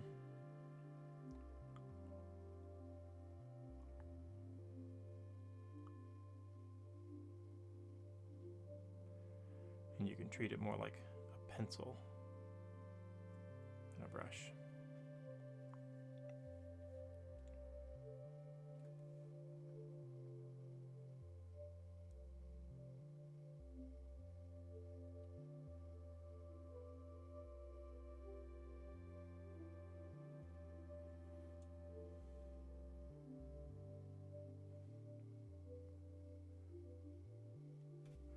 One of the best ways to hold your brush, at least in my experience, has been to lean back and rest it on your chest and plant your arms like this, and gives you lots of stability and control, but you can't really do that in front of a camera.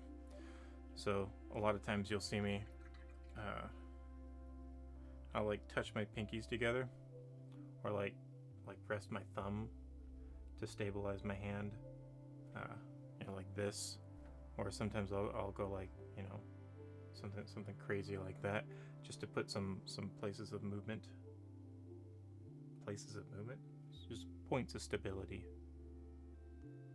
Places of movement, what does that even mean?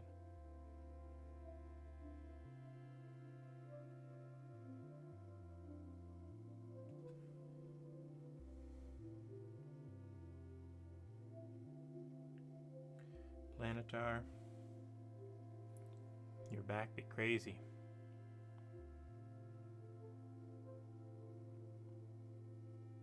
See, I'm resting my thumb on my other thumb to kind of give a little bit of stability.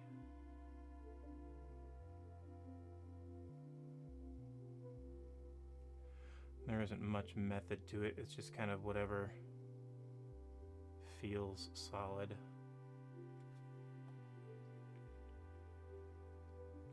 I think I might actually have to bust out a smaller brush. Man, why can I not talk today?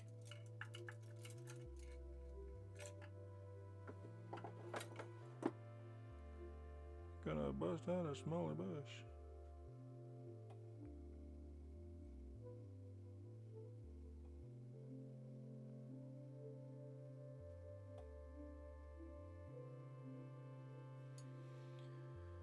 This is a new brush. I haven't used this one yet.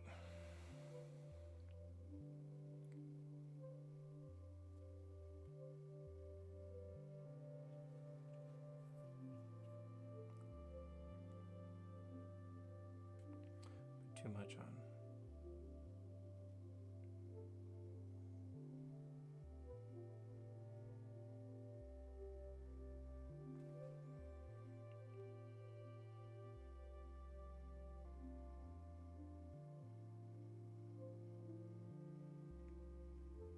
By Jove, it's working.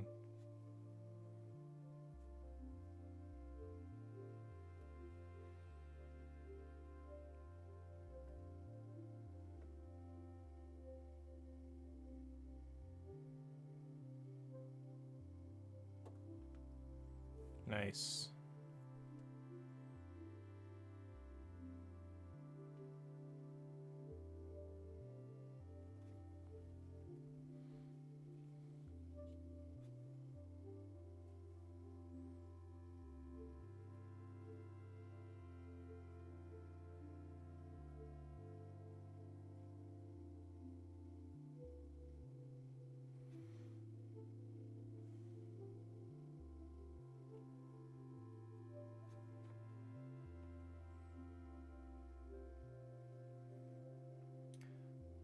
Let's get some on the underside of your arm, and then we'll do the hand, the feet. How much time do I have? 4 minutes over. Ooh, I really want to finish him though. See, I always get like this. Just got to the good part.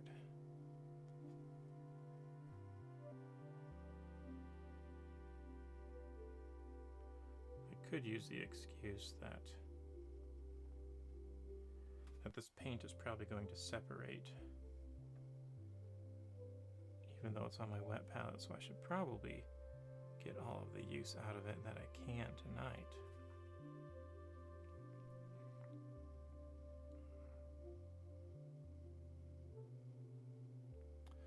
This is how you develop a bad life habits of sleeping, or rather not sleeping.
There.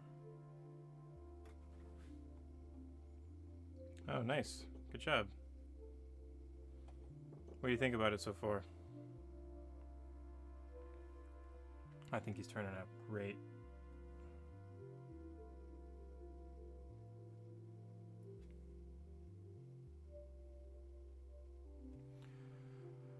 All right, let's get his legs.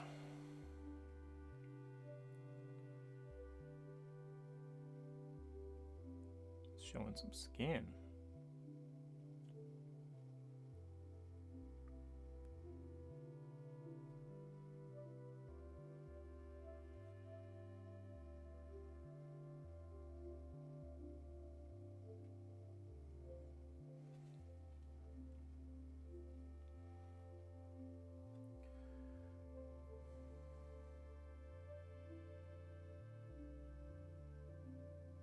So he's got like some sandal things.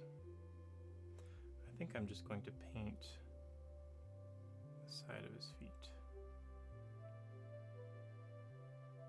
And then do that gold detail on top of it.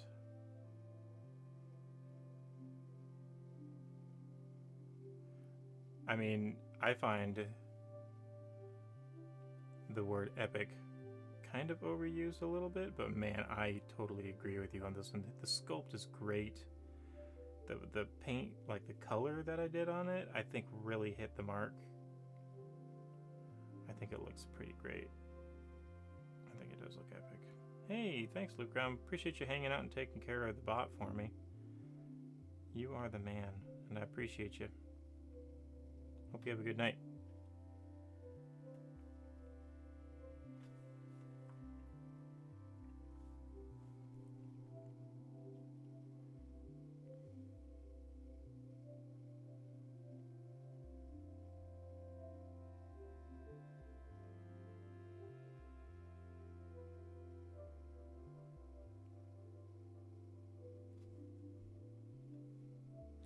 So I don't think the iridescent white is coming through. It doesn't really look shiny or metallic. But that's okay. I might be able to like dry brush some on for some highlights. Give him a little shiny glow.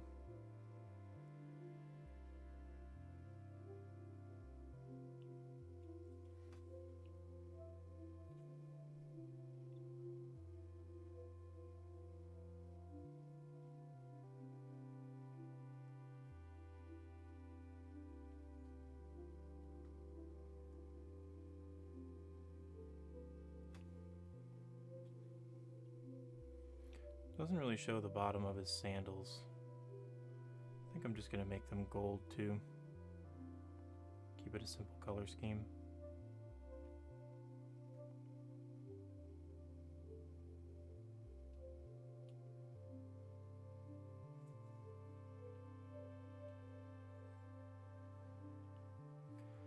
That's all the green.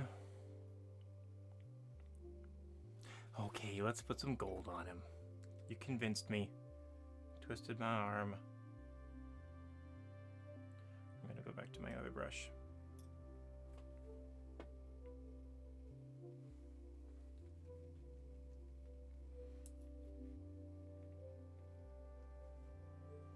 Let's put this up here.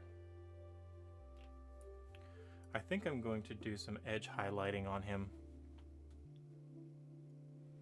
for like his muscles and stuff.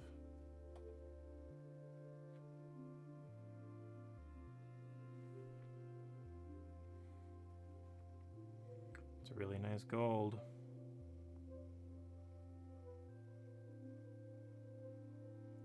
Oh, this is gonna look great.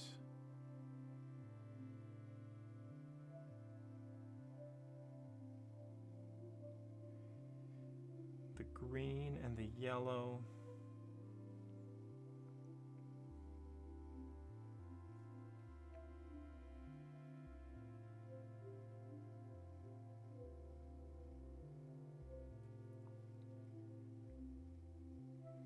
This may be one of my best minis yet.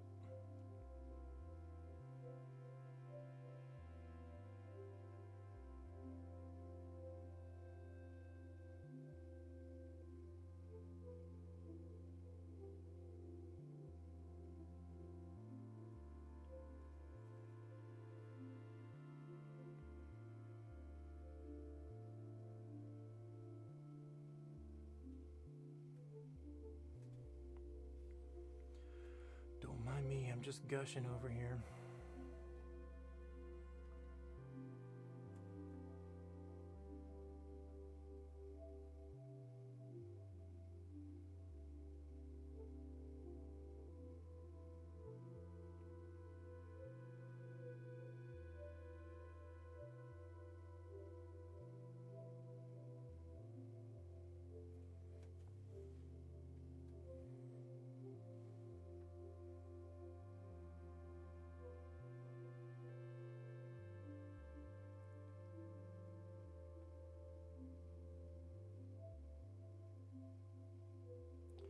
This gold is like just translucent enough that the zenithal highlighting is really just doing a lot of the work.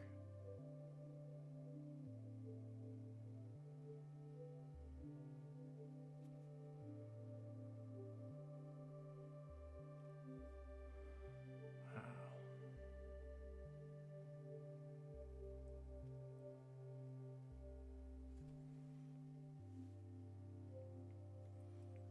All right, let's do his van braces.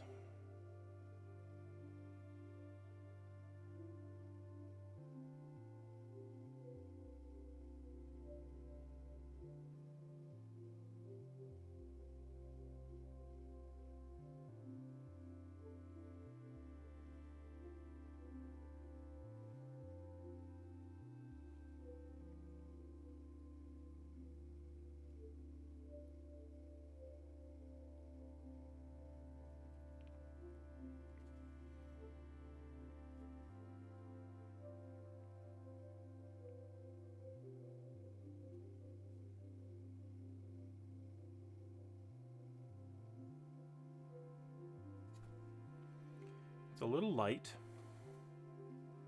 but I think putting a Seraphim Sepia, not to be confused with Cherubim Sepia, wash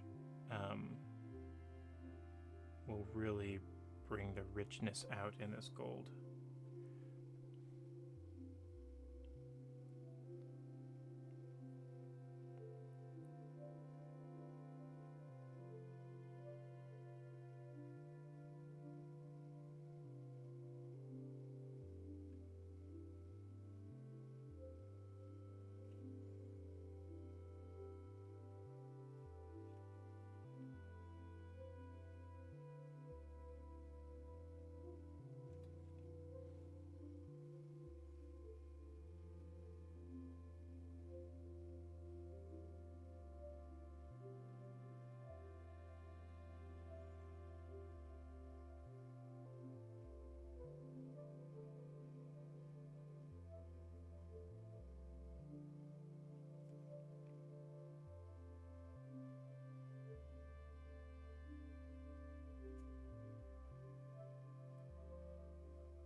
There.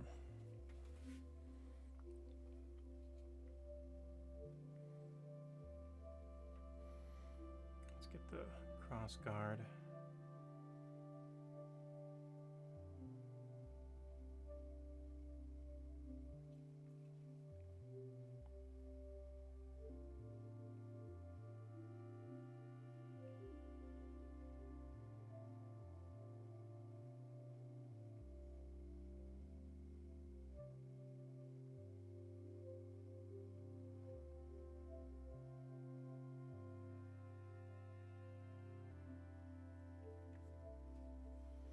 Those wings are kind of getting in the way of the camera shot a little bit.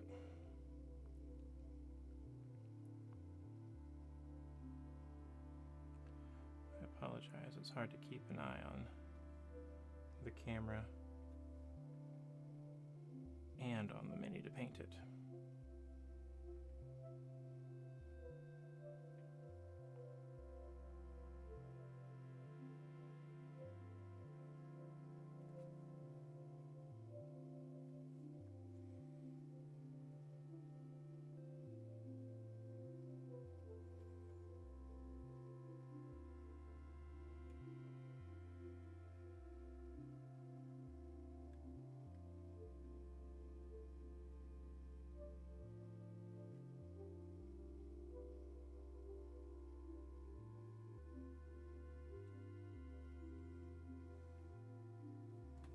Forgot the back of that cross guard.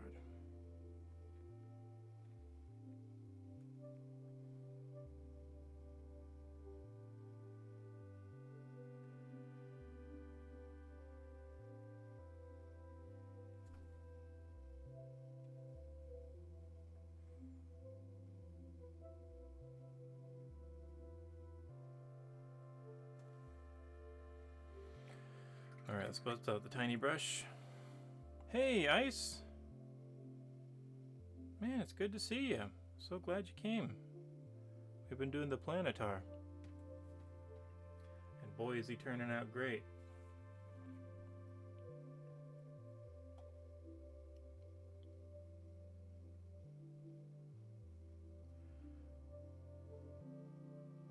I'm in like super focus mode right now, so I apologize that I'm being so quiet. But I really want to get these last details just right.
This gold does not cover very well, which is good for the highlights and the shadows. But when I want it to cover pretty deep, I'm probably gonna have to put a couple coats on.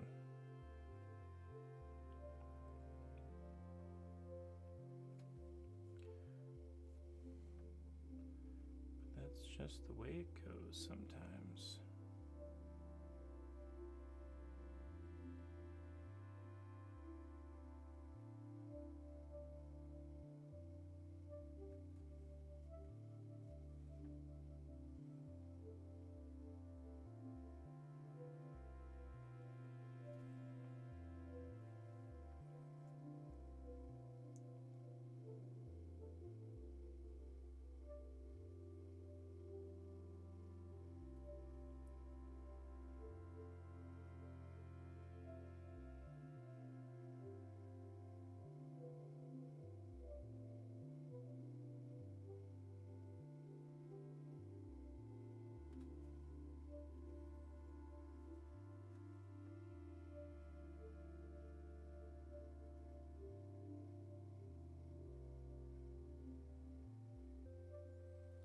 There we go. I think that's all the gold. Oh, there is a little bit, little straps on the back.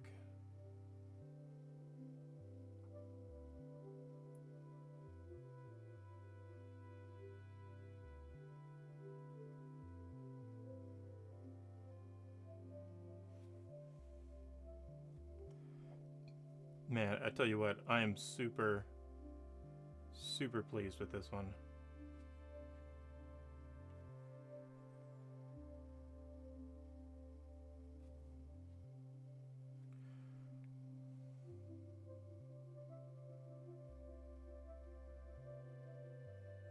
This one's definitely going to be a head turner when I drop it on the table.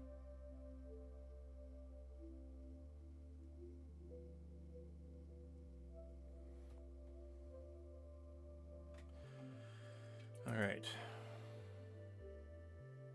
Let's get some silver.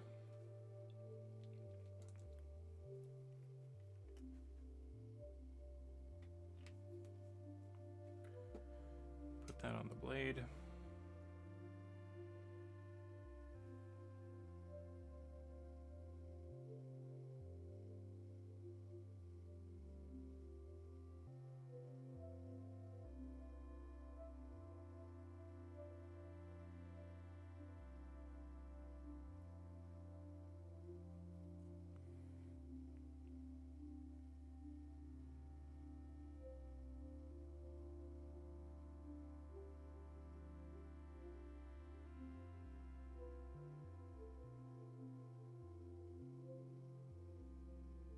I should sand these blades more often. I put the little sanding stick to this one, and it really took off the layer lines and is a lot smoother looking of a blade. I should focus more on that on future minis.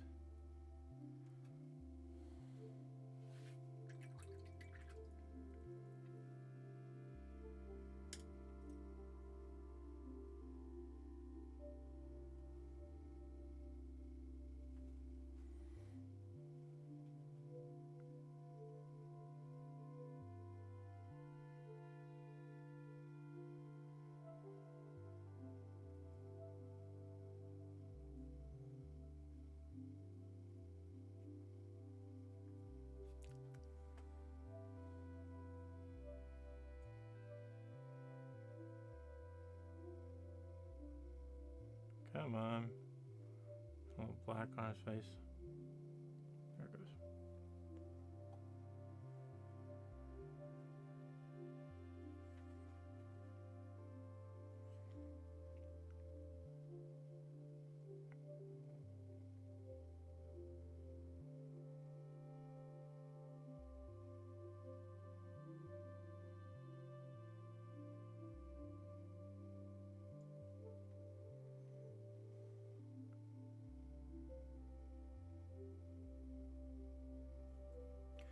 I think I'm gonna have to touch up a little bit with some green.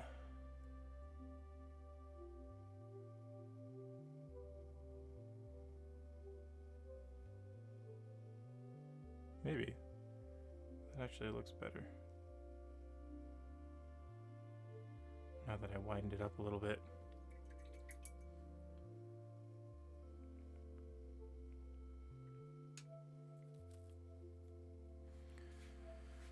Okay. Dang, he looks really cool. Alright, let's do some dead white. Finish his eyes. It's probably dumb of me doing his eyes right now because I'm gonna have to wash it and I'll have to keep that out of his eyes, but man, I'm just really excited. You know what? If I wash it and I leave the black on and I don't put the white on, then that'll be fine. So let's go ahead and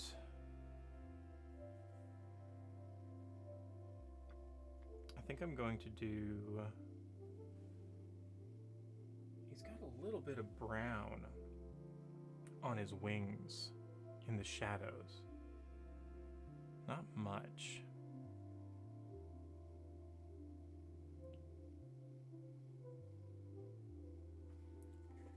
Let's do it. Let's put a wash on him. Let's get some wash on his skin. And we're gonna need the Seraphim Sepia for the gold. Maybe a little bit for his wings. But I really want to emphasize the stark whiteness of his wings and the linen that he's wearing.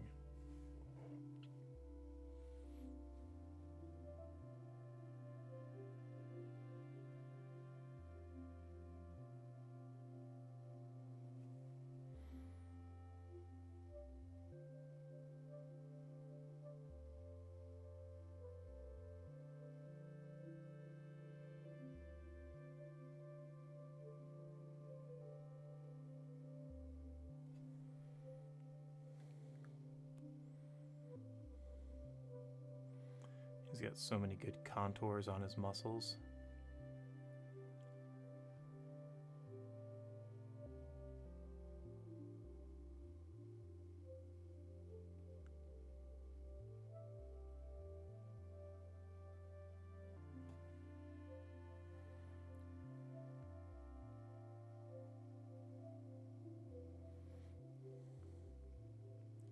I think I actually do want to spend some time highlighting his muscles.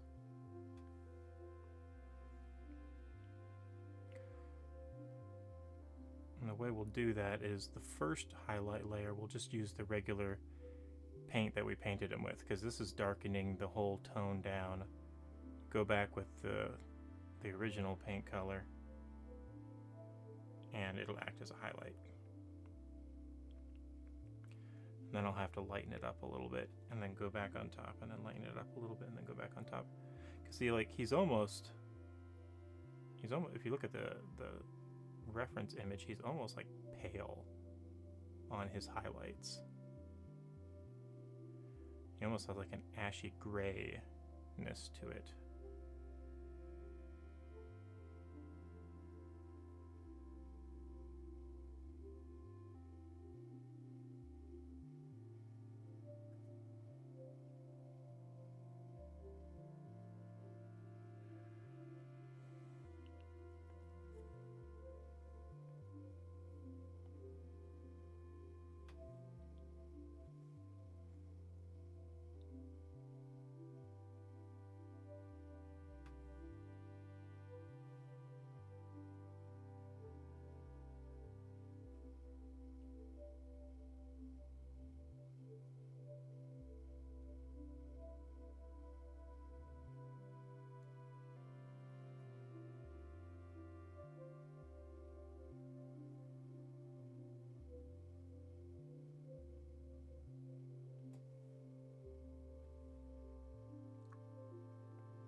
It is darkening it down a bit more than I'd like.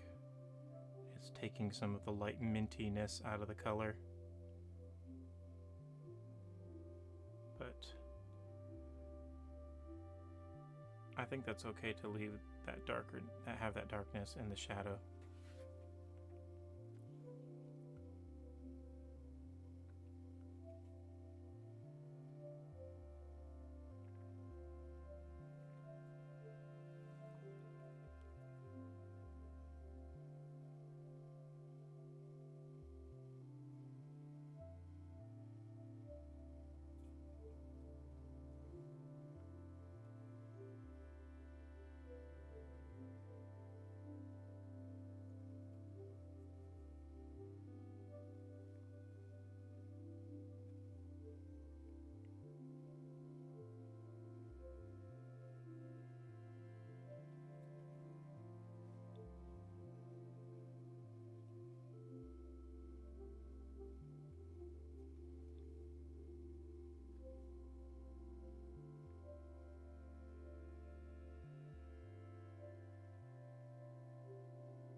There we go. Let's get a little bit on his kneecap, on his thigh.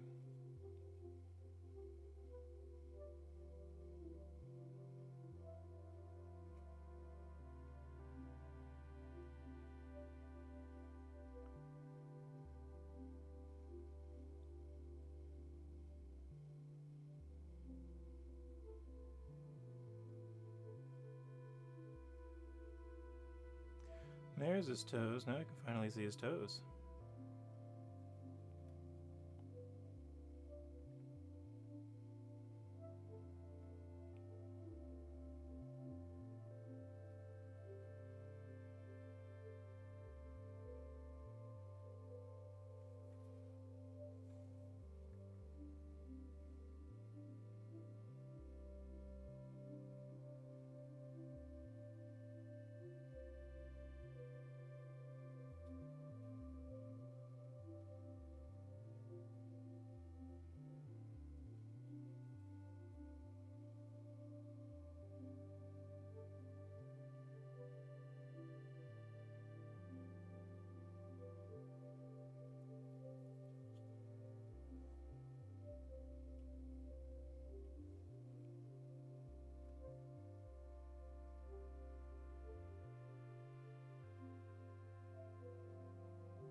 Alright, get a little bit on his back.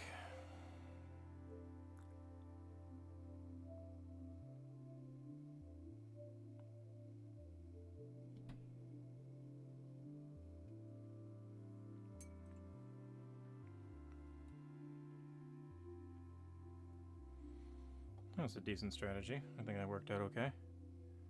Just go for the swipe and then wipe off the bits that got on the wings.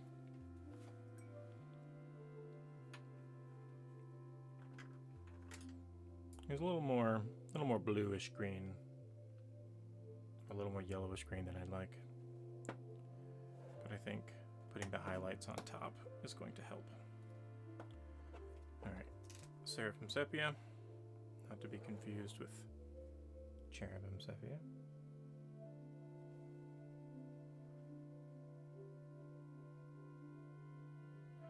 Yeah, that's gonna make the gold good.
Yeah, see, look at that one right there versus that one.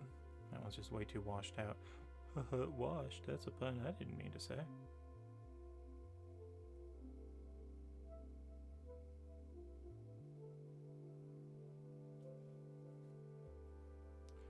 Man, you and me both.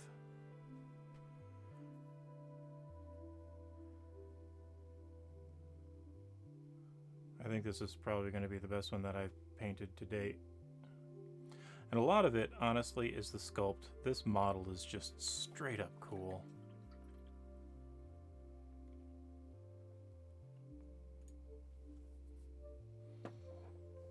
Okay. Now comes the risky business. I need a wash on his linens.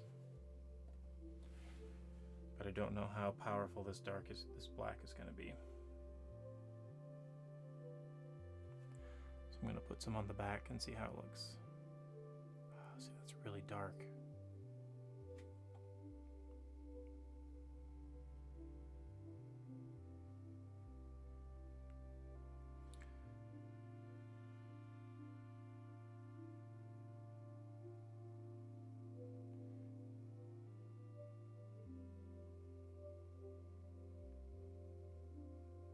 Yeah, maybe it's not too bad. And maybe I can come back and do some highlights.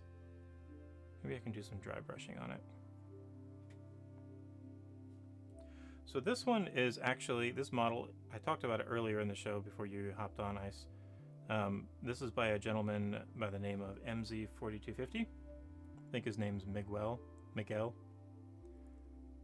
terrible with name pronunciations.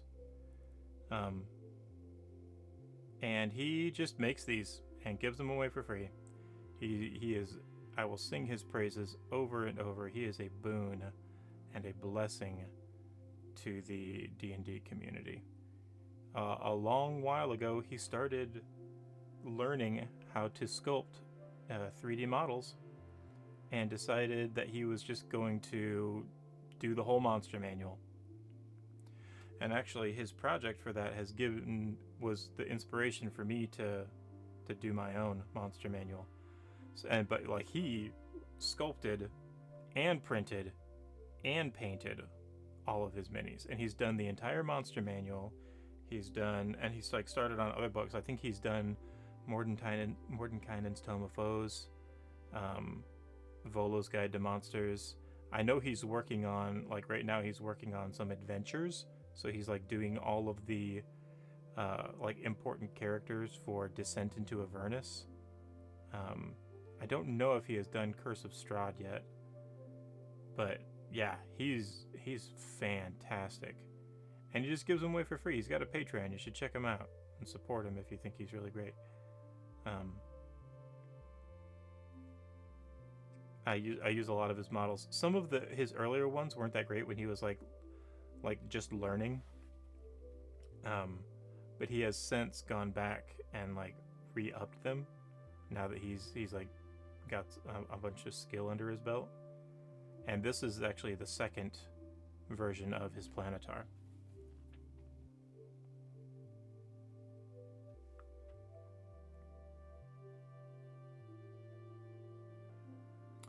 Yeah, MZ4250. He is fantastic.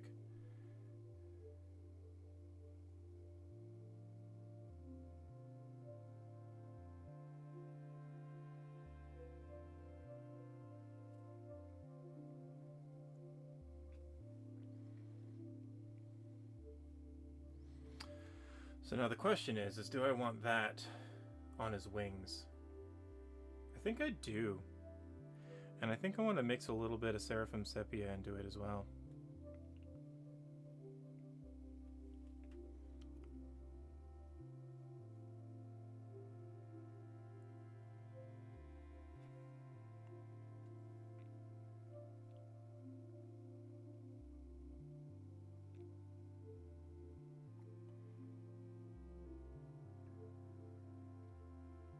Some of the other models I've used are from like Patreons and stuff, like Cast and Play is one that I've gotten some models from. The problem is that once I get the models, I kind of strip them, like I pull them out of the zip files and just dump them in my folder. So I don't remember where a lot of them came from. I'm like, I can't remember which ones. I think the Gagamba Gang guys were cast in play, but I don't remember, and I feel terrible about that. I really should organize these better and give credit. But like, I wasn't planning on streaming when I got them, and so it's just kind of a bit unfortunate.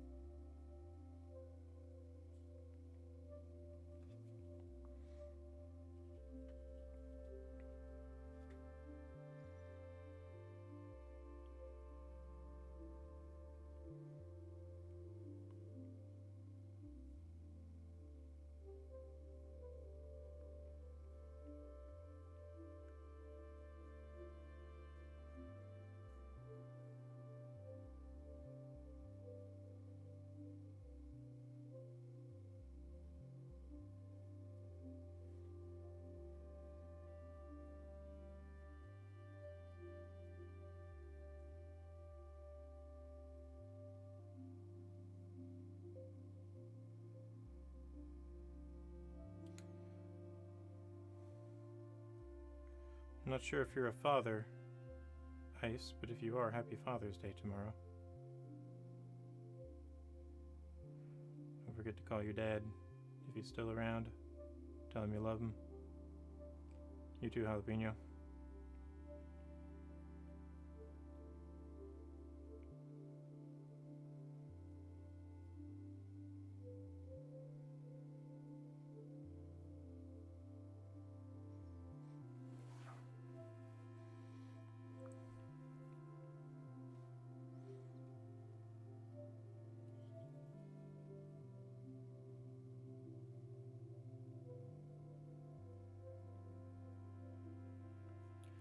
Yeah, this is really darkening the wings down more than I'd like. I think I'm going to come back and dry brush it, though.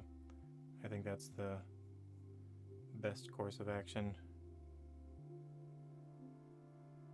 Nice. My wife has been planning something. I don't know what, but her, our in-laws, her parents, have moved into town recently. And, so we're gonna have Grandpa around for this Father's Day, which is nice. She has really great in-laws. But she has really great parents. I really like my in-laws a lot.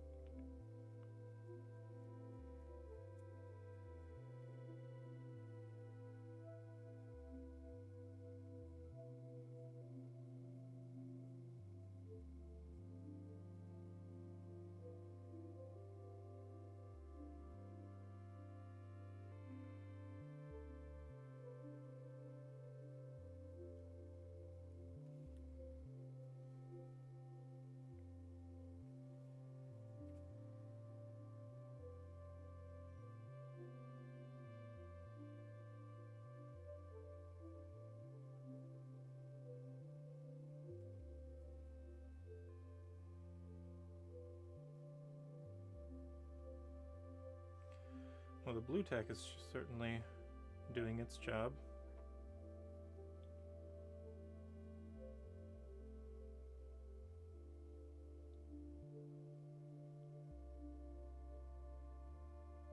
I was worried it might not be able to stick to that flat base. Super flat and shiny resin isn't a very sticky surface.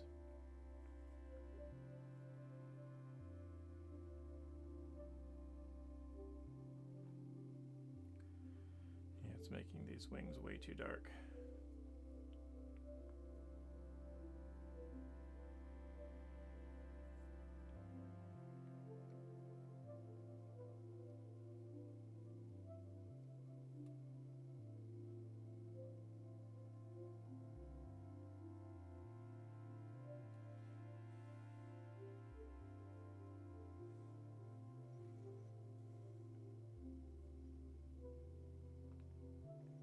Man, he looks so dang cool.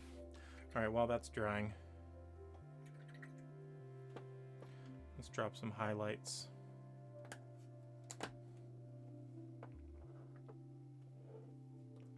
Thank you for the happy Father's Day wish. I am a father of 4. And I love them a whole lot. I think I'll keep them around for a couple more years. One of mine is getting old enough to leave home, which is a little disconcerting. But it's gotta happen eventually.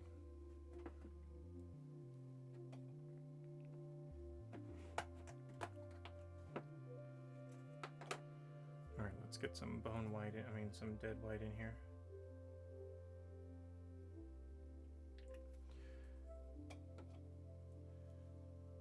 Mix it up.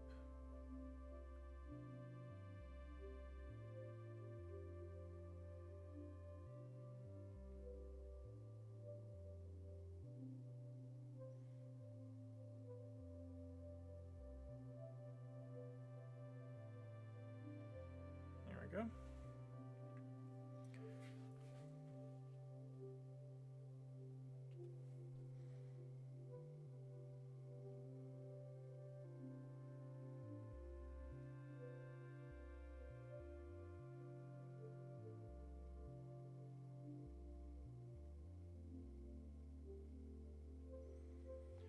We're just going to rake it across the edges.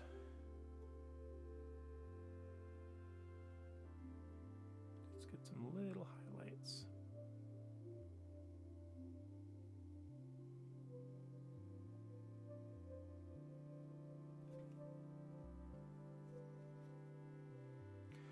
I don't know how well this is going to come through on the camera, but hopefully it works well. This also gives the added benefit of covering up some of these layer lines.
Alright, let's hit his chrome dome.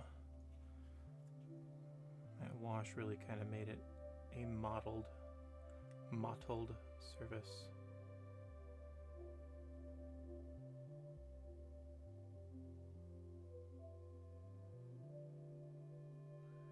Let's feather in the side a little bit.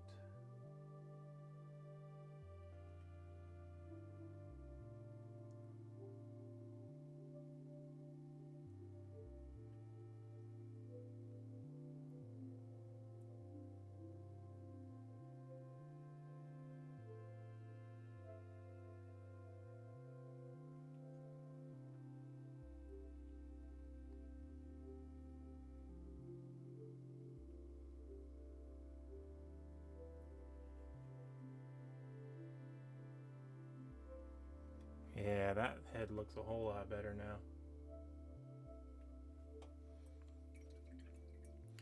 Definite Saitama vibes. What punch?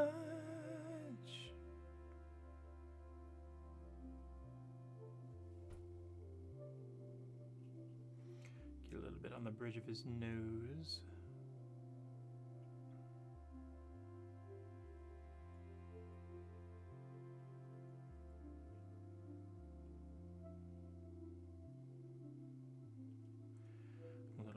top of his cheekbones.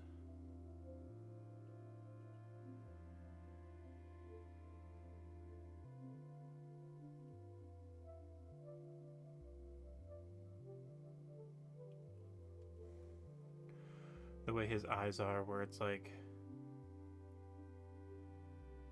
just the black shadow underneath, totally makes me think of anime where they're like all downcast.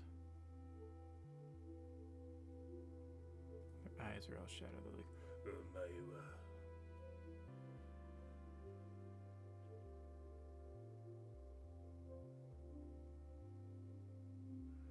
giving him a six-pack, a six-pack, a six-pack.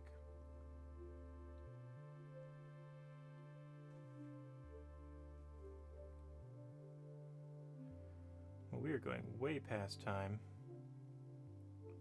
but I'm having entirely too much fun to stop right now.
Alright, let's get this other arm.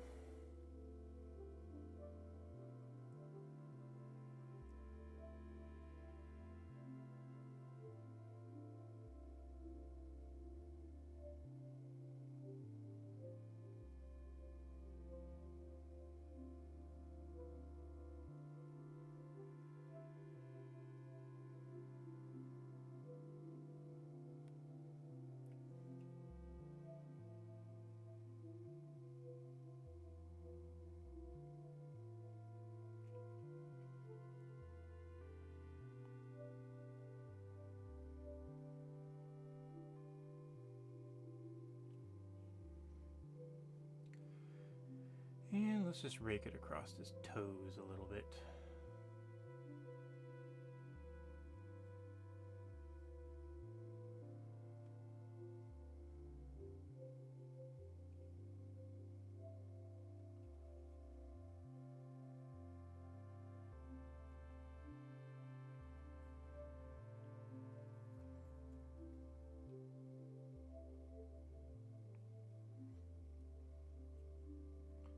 The back of his neck.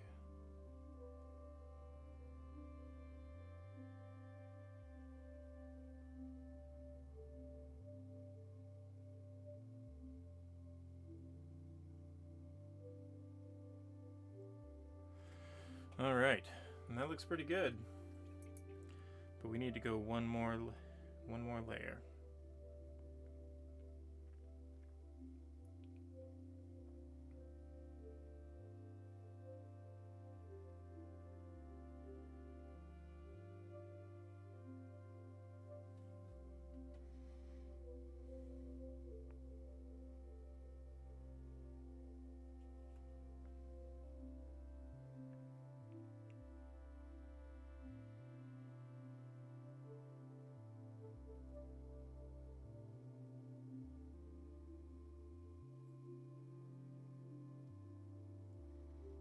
Alright, let's let that dry and see if I made a mistake or not.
Yeah, I think this is going to look good. If I can tap it out, kind of blend it a little bit with my finger. I think it works.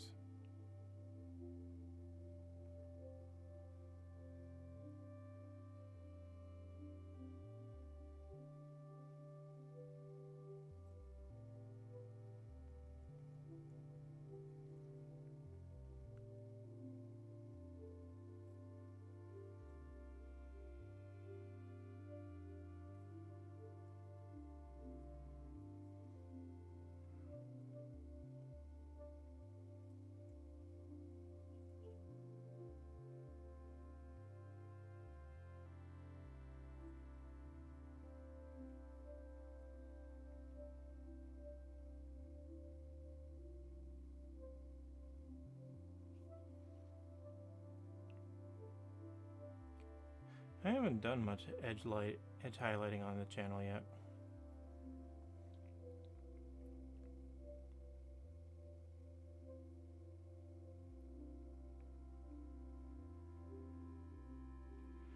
The idea is to draw contrast. Your white's whiter and your bright's brighter. And your shade's darker.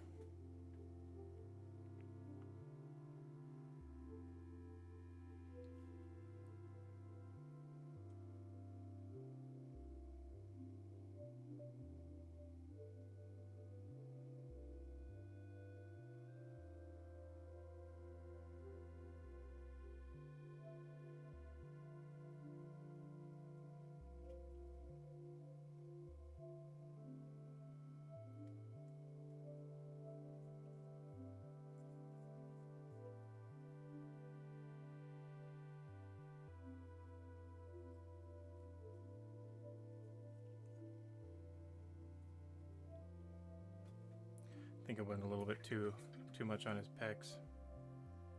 Darken that back down.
There we go.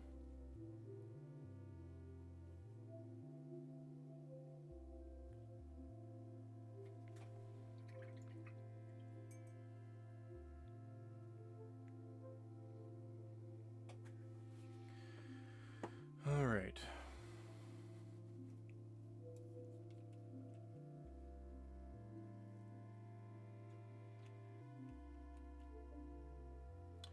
Uh-oh, I got green on the tip of my bottle.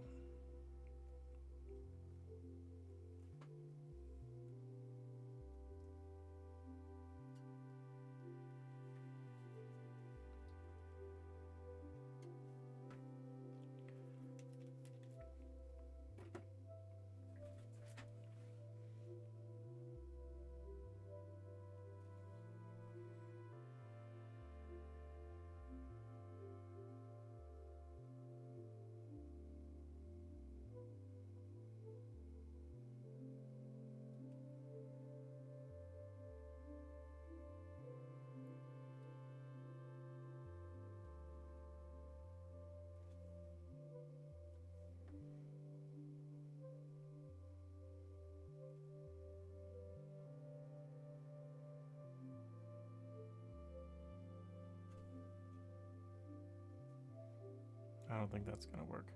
I think I need the dead white to do highlights. Let's let that dry, and let's do the wings.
Oh, do I'm an hour past.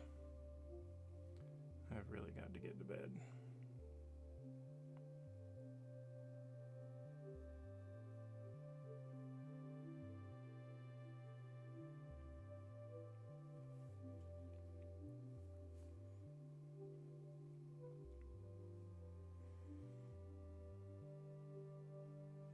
He said while he still continues painting.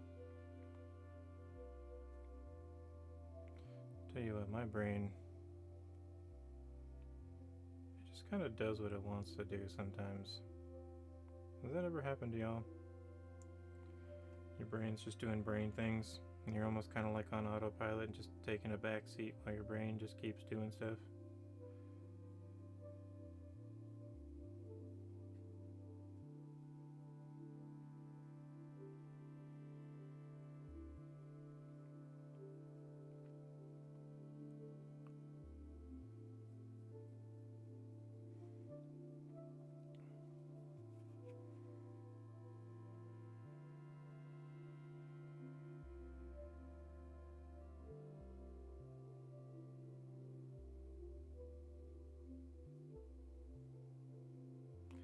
Glad I'm not the only one, Ice.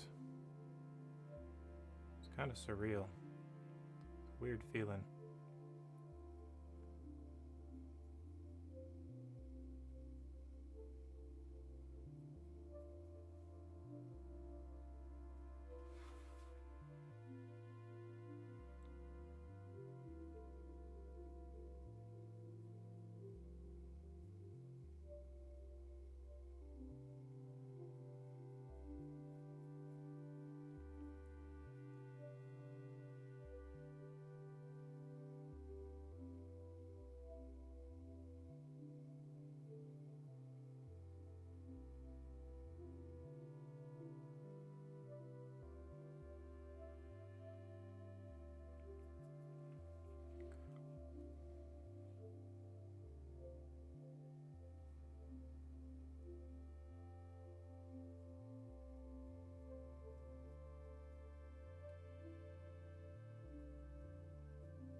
Alright, now to break out the dry brush.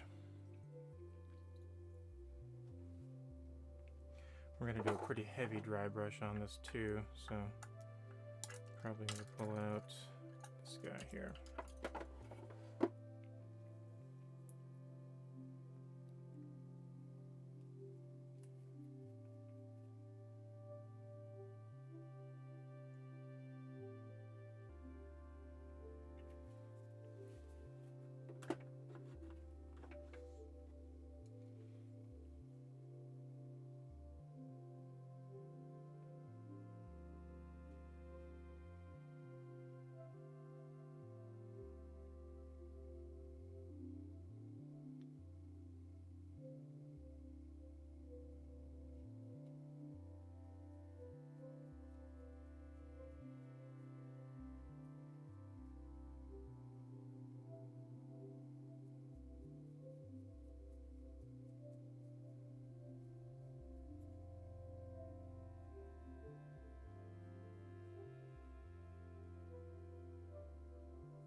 A little bit on the back.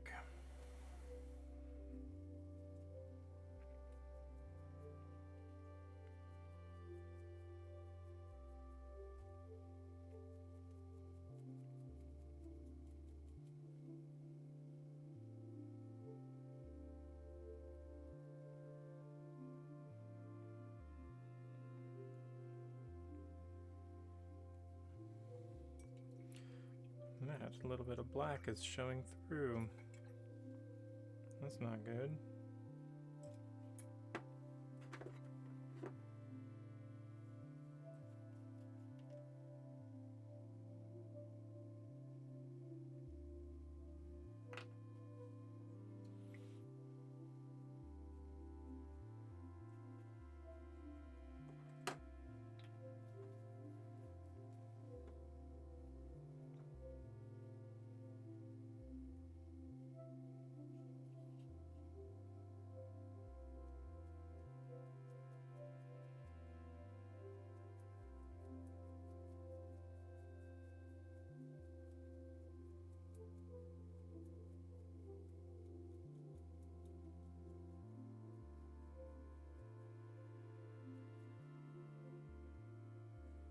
I'm not sure I like this.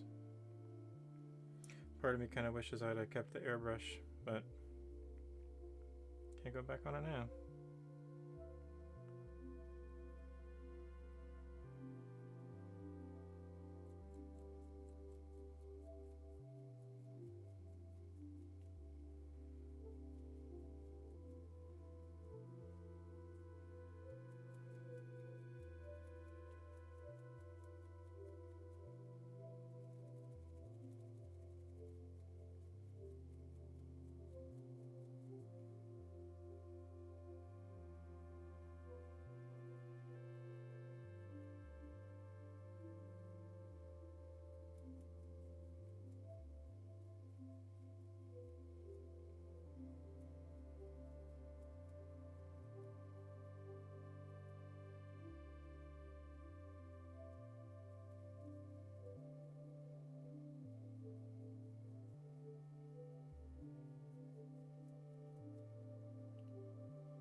Alright.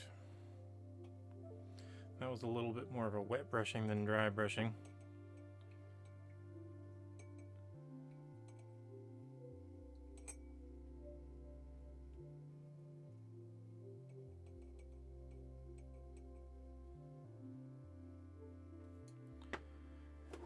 Now, let's get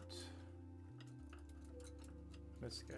Nope, nope, nope, don't do that, don't do that. This guy. And let's do some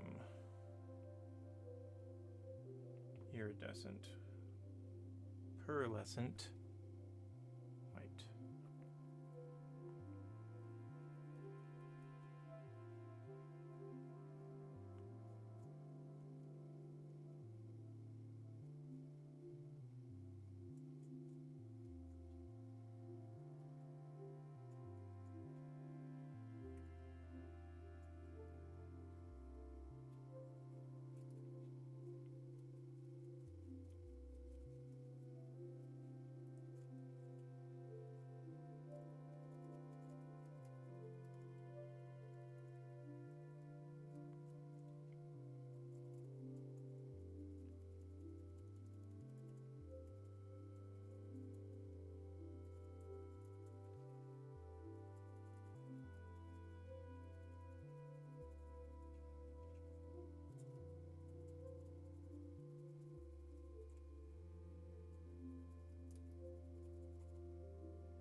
All right.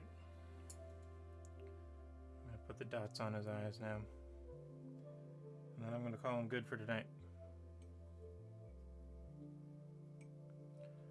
I would like to think that I could come back and tinker with him a little bit more and make him better, but realistically, I know that once I'm done with this mini, I am never gonna pick it up again, because that's what happens when I finish a mini.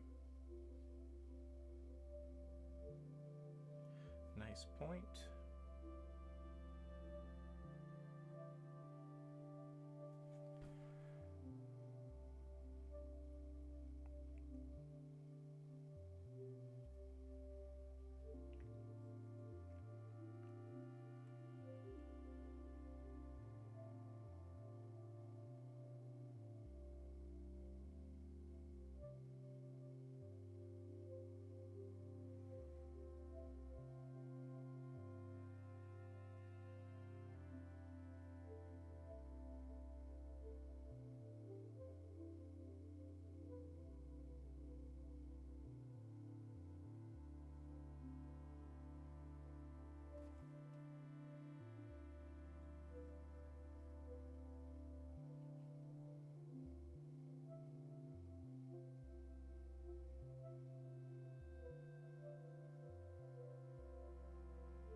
Pretty good.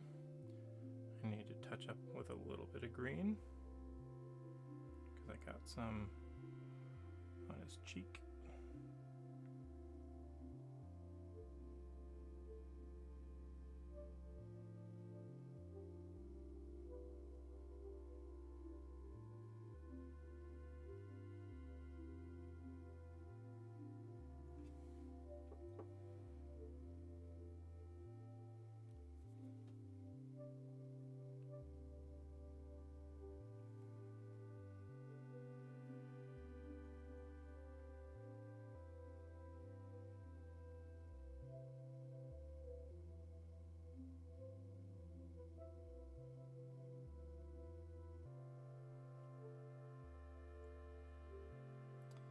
No, that was too much. It was good, and then I pushed it and it squished it.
Shall I be funny and paint his nipples super light?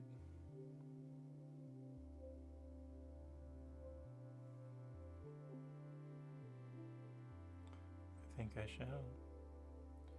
It's a highlight, guys.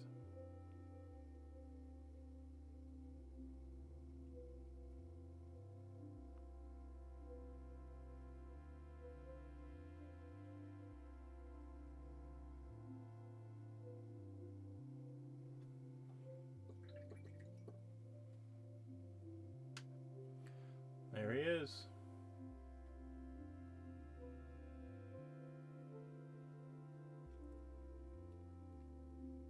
In all of his glory.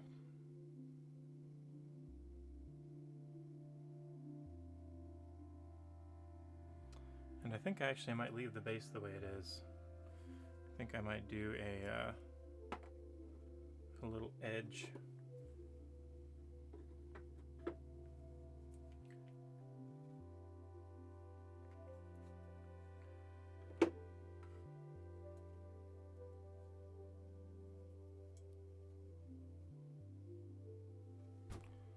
Just go right around the edge, give it a nice crisp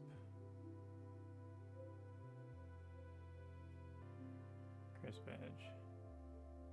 But I think I want to leave that gradient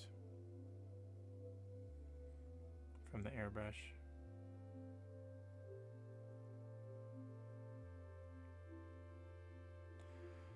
Mostly because I think it'll look weird if I paint the whole thing black like I normally do, and then like stop at the, like where it's fluted.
There we go. Calling them done.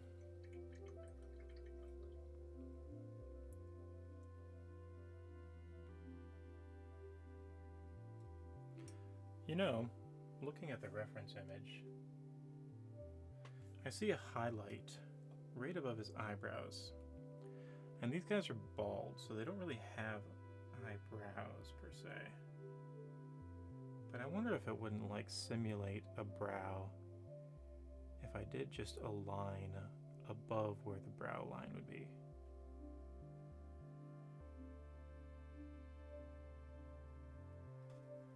I'm probably gonna mess this up.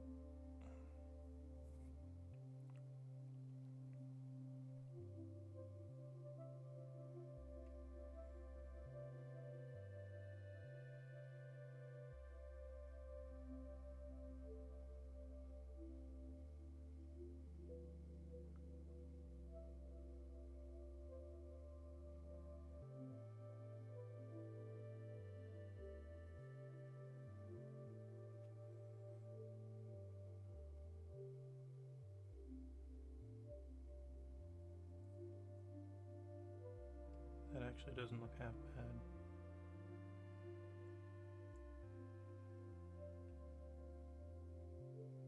Yeah, I think that was a good call. And I think his mouth needs to actually be a darker color of green, not a lighter. I'm gonna grab a little bit of this green from the edge and mix a little hand palette.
That's it. Yeah, that's way, way, way better. I don't know what I was thinking, putting something light on there.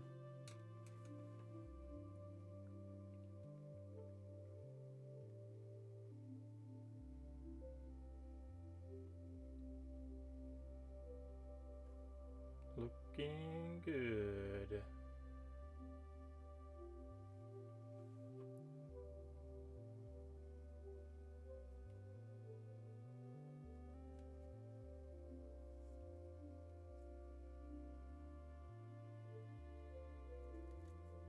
Yeah, that stuff stuck on too good.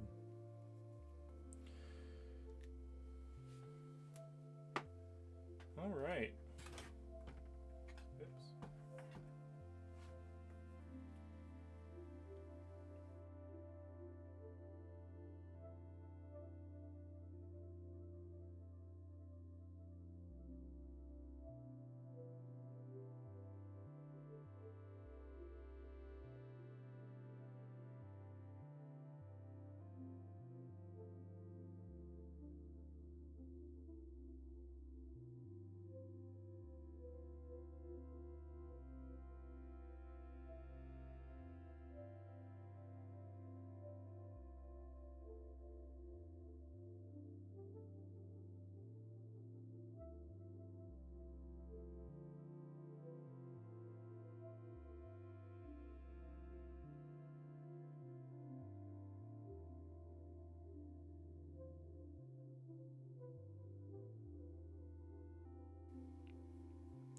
There we go.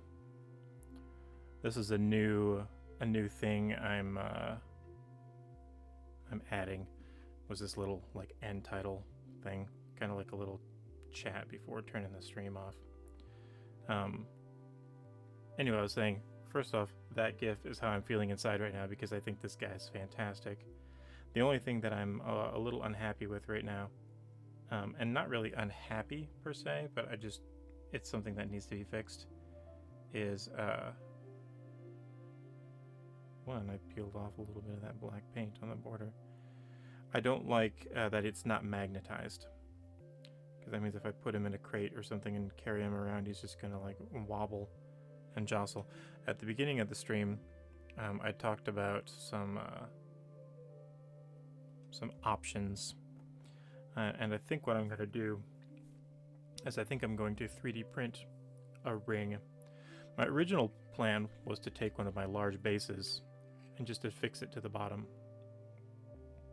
Normally I would just use one of these bases, but since he's floating, he has to have the one that's sized just right for it. But this, if you notice, it's mismatched. It's not going to fit. So I can't use one of these.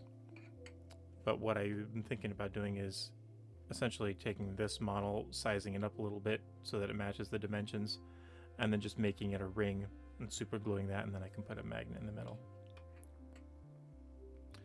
But man, I'm super proud of him. Oh, this camera is a lot worse than my other camera. He is so rad. Thank you guys for hanging out tonight. I think since we got him all done, I think next Tuesday, probably gonna do the Axebeak. Gonna go ahead and finish that up. Our druid has learned wild shape and turned into an Axebeak during the last game, and I didn't have a mini, and I was like, oh, I feel so frustrated because I love being the kind of DM that just, you know, someone's like, oh, well, we're gonna try to do a thing, and then you're like, bam, I have the thing. And I hated that I've actually got two of these things sitting over here in my gray pile. And I hate that I had them and they just weren't painted. Like if I would have just painted them, I'd have had them for the game. And there's some dirt on the lens. That's better. So I think I'm going to prioritize getting that one set up. I also have all of these little animals. I printed like these little cats and these little corgis for her to wild shape into. Got a badger. A badger's on the list. So probably gonna do those next. I also have this other project. My daughter was gifted these little dragons. Hey, I'm a white dragon. Hey, I'm a brass dragon. Like they're just injection molded, like, you know, they're pliable. But I was looking through the monster manual, and like the way that the wings are finned down the back, and the way that this one is like on all fours, head down, wings straight back, very much the exact same style as the D&D white dragon, and I believe it's a brass dragon. There's three. There's copper, brass, and bronze, I think. And this actually fits. These are sized such that they will fit on a medium base, which means that they would be a wormling. Wormling dragons are medium. But she asked me if I would paint them for her. Somebody gifted them to her, and she's like, could you paint them? And I would love to. I told her I would love to. I've actually done this before. This one here, this young red dragon, I got from a Loot Crate thing, and it was like, it was my big mini, my large mini for the longest time. No matter what it was, if it was large, I would drop that down there. But this is just a plastic injection molded thing, and I eventually went back and painted it, base coated it, added like all the gold and yellow trim and everything like that, and then washed it and dry brushed it, and it looks It looks really nice. It used to look like, no joke, it used to look like this. Just solid. With maybe some black for the eyes or something. So, but she was asking me if I would paint that dragon. So these two guys are going to be on the list, which is kind of cool. I doubt I'm going to put them on bases. Only if she wants me to, because they're hers. I'm going to give them back to her. They're not for keeps. All right, guys. Well, it's 12:32. I'm going to go to bed because I've probably got quite a day planned tomorrow. Good night, and thank you for bringing me into existence. You're welcome. Y'all be good. We'll see you next time.